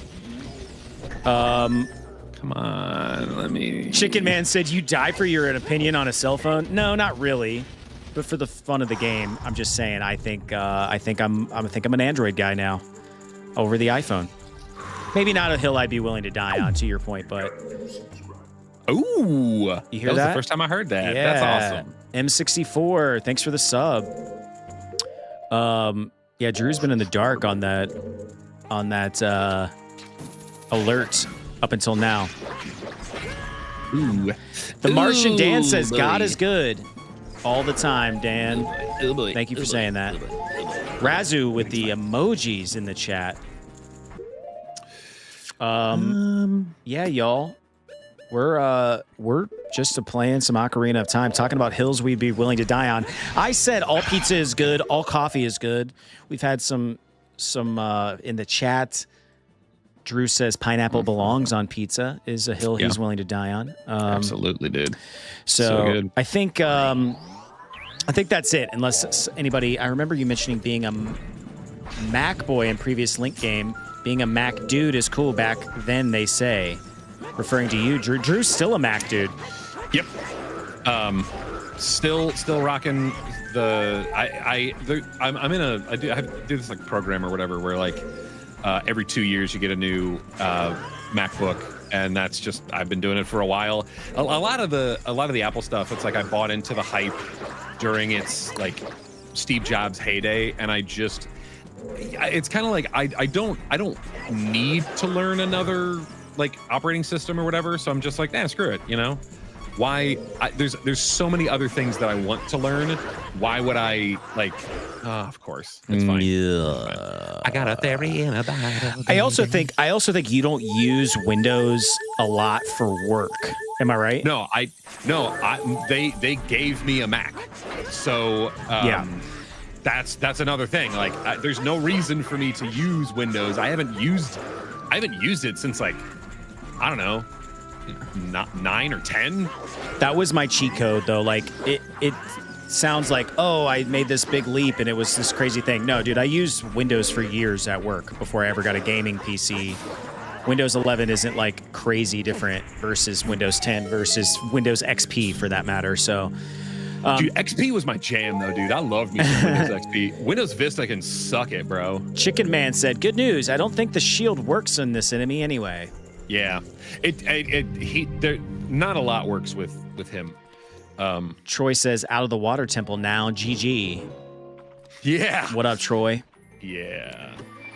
Let's play. Let's move on. Let's do a new segment. I think it's just about time. We got a good little crew going here in the chat. We are gonna do some game trivia. Ooh, This is the part of the show where we talk about fun facts about games. You guys answer questions. Drew answers questions. We find out just how little or just how much we know about games.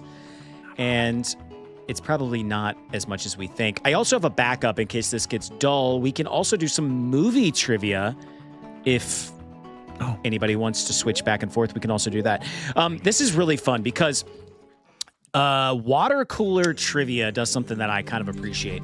There's 109 video game trivia questions on this list, but they are from easiest to hardest. Okay. And so I'm going to jump right in at number 50, which is right kind of smack dab in the middle, because I think we're all kind of seasoned gamers.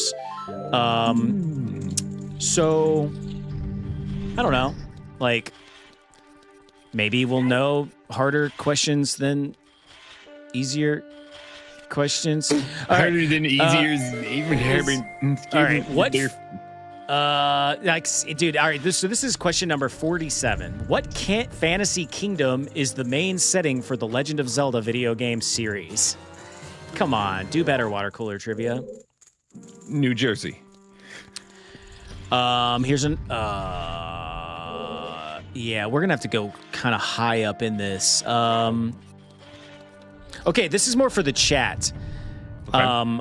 The first game in the Final Fantasy video game franchise was released for what console? Okay. The first game in the Final Fantasy video game franchise was released for what console?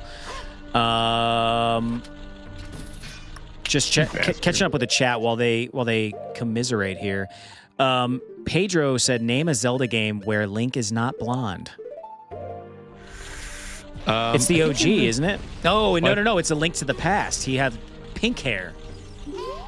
I also think in the Philips CDI, he's got like kind of maybe like dirty dirty blonde. So kind of brown. All right, we've got some answers here for the first. crap. The first game in the Final Fantasy video game franchise was released for what console? I've got Bob Nintendo from Chicken Man, the NES from Pedro, PlayStation from Razu, and Sega Mega Drive from Troy. Drew, would you like to answer what system Final Fantasy came out for originally? In Nintendo. Final Fantasy was a Nintendo exclusive until Final Fantasy VII, which came out on the PlayStation. And the only reason why it was no longer an exclusive on Nintendo is because their hardware could not handle the game. Oh, dang it, son. Ugh. Sorry. Am I correct? You are correct. It came out for the NES. Very good, Drew. Very good indeed. Thank you, everyone, for your answers. Next question. This is fun. I mean, this is kind of a stupid one, but we've got some folks from overseas on here. In January of 2021, a short squeeze orchestrated by Reddit users caused a skyrocketing of the price of what retail chain that sells video games and consumer electronics. In 2021, orchestrated by Reddit users caused a skyrocketing of the price of what retail chain that sells video games and other consumer electronics? This is a pretty easy one. I know, and this is number 64 on this list. Oh, Nintendo 64? I'm definitely going to scroll way up from the 60s. We're going to get into like the 80s, 90s here and see if we can't find something that... 80s, 90s, and today. Hey, we're over here playing game trivia. It seems like it's unanimous. It is, Drew. Game shit. Game shit is the wrong answer. It's actually GameStop. Oh, Drew.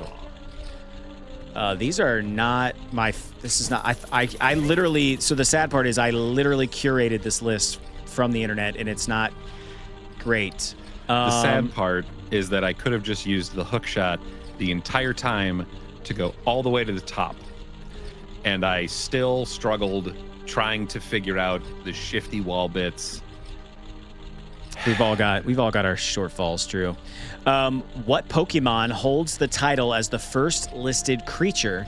This creature is number 1 in the Encyclopedic Pokedex and is considered a hybrid grass poison type. What Pokemon holds the title as the first listed creature? The creature is number 1 in the Encyclopedic Pokedex and is considered a hybrid grass poison type. It's first in the encyclopedia. You would think that it would start with an A. You would think. But what's a grass poison that starts with an A? From the top was a long fall, Seth. Yeah, it really was. That's a great question. I don't know. I don't think I know this one. I mean, chat, we've got one answer so far, and that is Weedle from Razu. What Pokemon holds the title as the first listed creature? The creature is number 1 in the Encyclopedic Pokedex and is considered a hybrid grass poison type. Chicken Man says Oddish. Drew, any guesses? No. Hybrid grass poison type. The answer is Chicken Man with a second answer, which is correct. Bulbasaur. Okay. That wasn't. It seemed like that was too obvious of an answer, because it's the first one in the Pokedex. So I'm like, if this is an encyclopedia, then it should hazard to reason that it is an alphabetical, and I was just struggling. Yeah, I don't know. I don't know how it's listed, but apparently that's the number 1. Chicken Man, great answer. You do. Out of here with your head spins. All right. Ooh.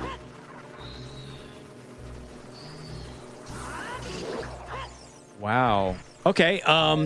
The website ranker named GLaDOS, a fictional artificially intelligent computer system, the greatest video game villain of all time.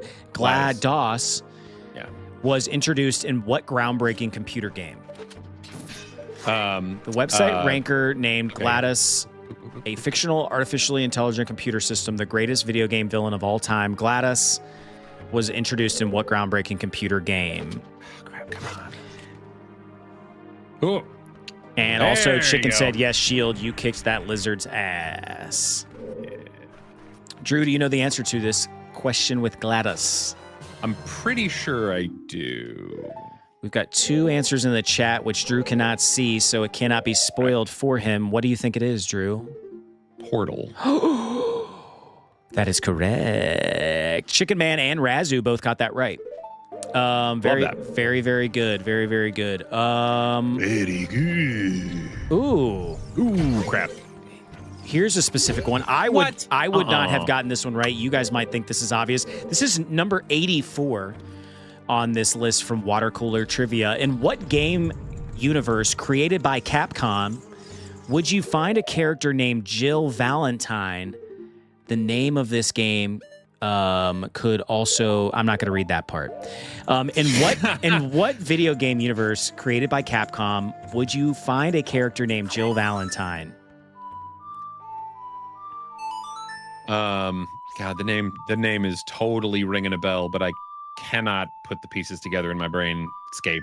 I love stumping Drew. Yeah. Even better when the chat's getting it right, though, because he can't see it. He doesn't see it. Damn it, son. I don't. That's like the best/worst part of the setup that we have. Do you want to give it a stab?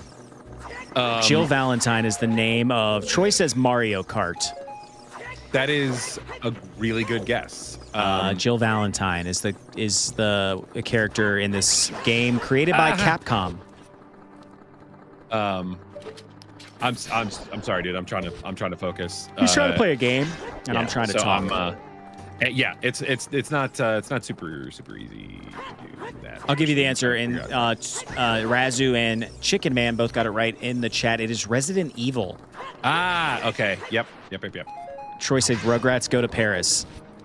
Troy, you. They did go to Paris, but they were not. Wait. Troy, random question. You are from New Zealand, correct? Nice shot. Daddy. Are you from New Zealand and moving back to New Zealand, Troy? Or is that a different Troy? Yeah, buddy. You remember Troy, Drew? I do. Yes. I think I do. Lives in Thailand. Yes. Fights I Muay do. Thai. Has a baby on the way. Congratulations again, Troy. Right. Yeah, that's right. That's Moving right. back to New Zealand after many Love that years for of you. living in Thailand. Yeah, Troy. What up? Okay. We're playing game trivia here. You should get this, Drew. Airman, Cutman, Ringman, and Drillman are all villains in what video game franchise? I think I know. Airman, Cutman, Ringman, and Drillman are all villains in what video game franchise? Jesus Christ. Oh, look at you. There we Little go. puzzle solver. Yeah, solve that puzzle, baby. All right, what is it, Drew? As you open this, take a stab. Airman, Cutman, Ringman, and Drillman are all villains of what video game franchise? Mega Man. Wow, you are correct. The man thing kind of gave it away. Yeah, it kind of does. I guess if I was using context clues, I would have got that. But if I hadn't played Mega Man 3, I probably wouldn't have gotten that one. I knew that from playing Mega Man 3 earlier this year.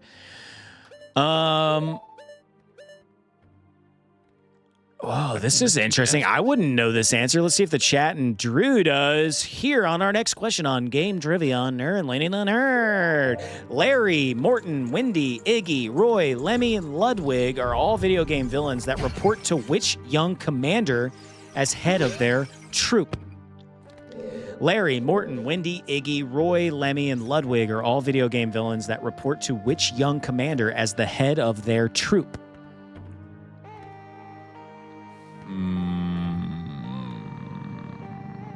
That is very, very close, Chicken Man.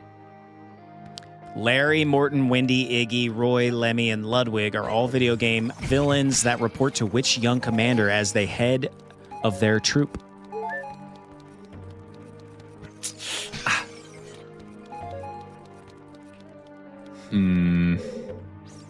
Wait a minute. Is there any light in here? Oh, crap. Oh, man. I do not know. Oh, I see. Oh, you friggin'.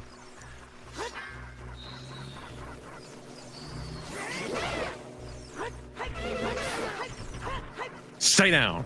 Ugh.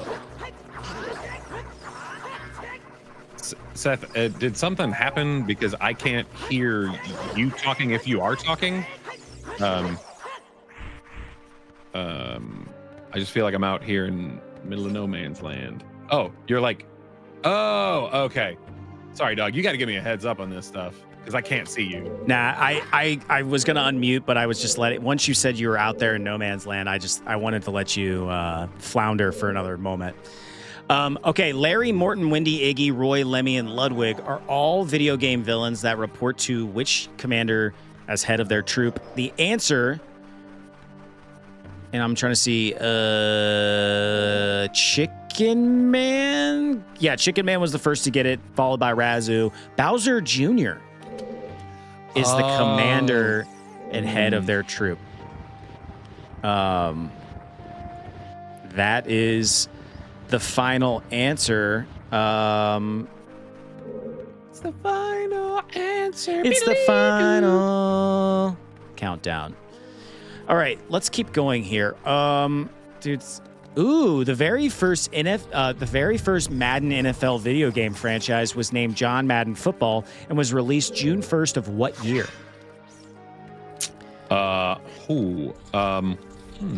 The very first game in the Madden NFL video game franchise was named John Madden Football and was released June 1st of what year?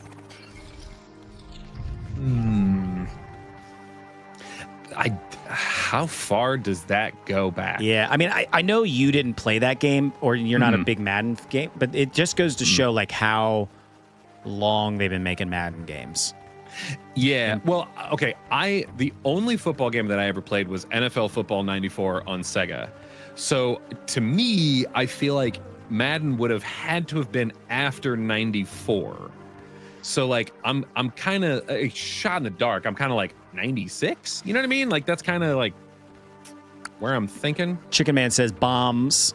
Drew, I think that's some sort of direction to you. Oh, yep. I'm going to give this answer pretty quickly because it is like not very obvious. It's just actually more of like a wow, I didn't realize. 1988. Oh my gosh, dude. That's crazy. They made the first Madden football game was in 1988. Would you go down? I like this one because I don't think Drew's going to get it, but maybe he will. We're only going to do a couple more, and then we're going to start kind of wrapping things up here. What Gothic video... Hang on, I lost my chat. What Gothic video game franchise debuted in 1986 with Simon Belmont as the protagonist? What Gothic video game franchise debuted in 86 with Simon Belmont as the protagonist? Oh, crap. You bastard. All right, hang on. I gotta take this a little bit. Simon Belmont as the protagonist, Drew. I got nothing, man. I got nothing. Simon Belmont, Simon and Schuster. All hail the chicken wing. Oh, Castlevania? Castlevania. Yeah, first never debuted played it. In 86. Also, don't watch your streams. Sorry, 1986 it came out, which is crazy. Crazy to think. Okay, let's do one more. Let's get into some like of the harder. Okay, this is good. This was always slated to be the last one. By the way, AK Castle Punchman in Japan. says Chicken Man, with the lore of Castlevania. Okay, Drew, last question. What video game franchise debuted in 2001 as a hybrid real-time strategy and puzzle video game centered on part collecting and part helping plant-animal hybrids? Plants vs. Zombies. No, try again. What video game franchise debuted in 2001 as a hybrid real-time strategy puzzle video game centered on part collecting and helping plant-animal hybrids? Plant-animal hybrids. Part collecting and plant-animal hybrids. I mean, part collecting can be anything. You can collect anything and anything. Part collecting. Part. Yeah, part. Like, I don't know, Mario Part. And plant-animal hybrids. Plant-animal hybrids. Think about that. Yeah. It's where you take a plant and an animal, and they end up banging, and then you watch because you're curious about it. This is this is going to give it away, but the chat was right. Hint: SS Dolphin. Wave Runner. Is that your final answer? Absolutely. Drew is incorrect. The chat is right. Pikmin is the answer. SS Dolphin? Yeah. They're not animals, though. They're plants. Just straight up plants. Plant-animal hybrids. Yeah, they're not animals. They're just plants. Okay, hang on. Well, Water Cooler Trivia thinks they're plant-animal hybrids. Listen, Drew, do you have any final words of wisdom to bring to these people and these fine folks of the internet before we send them on their way? Pikmin are just plants. That's, I don't know. Chicken Man says they have feet, Drew. The roots. Roots. So do plants. Plants have roots. Feet roots. Is this a hill you're willing to die on? Beet roots. Yep. Add that to the list. I'm asking. Now I'm curious. Are Pikmin plant-animal hybrids? Yes, Pikmin are plant-animal hybrids. They exhibit both plant and animal traits, such as moving around like animals while having a leaf-like appendage that develops into a flower. This combination allows them to be loyal, ambulatory creatures that follow orders of a leader. I mean, I'm not dying on that hill. I don't get the animal tie-in either, but it's fine. And Razu said it has a dark ending. That's Drew's final thoughts. My final thoughts are this. If you dig us and you dig what we're doing, hit the subscribe button. We're well on our way to 2,000 subscribers. I think we need 25 as of the end of this stream. So do us a favor, hit the sub button. I'll be back next week playing Super Mario World 2 Yoshi's Island on Monday and Thursday morning, Eastern Standard Time. And then we will be back as a duo, the unstoppable duo, if you will, Drew, playing Ocarina of Time. We are almost finished with this game. Yeah, we're getting into the end of it. We may. I don't want to promise anything, but like we may knock this out next stream. Doing a little rave action over here. Ooh, I like that. All right, cool. Well, hey, listen, we appreciate you guys as always, and thanks for chit-chatting and hanging out with us. That's really what this is all about, is building a community and just broing down on the internet. Yes. See you next week. See you guys.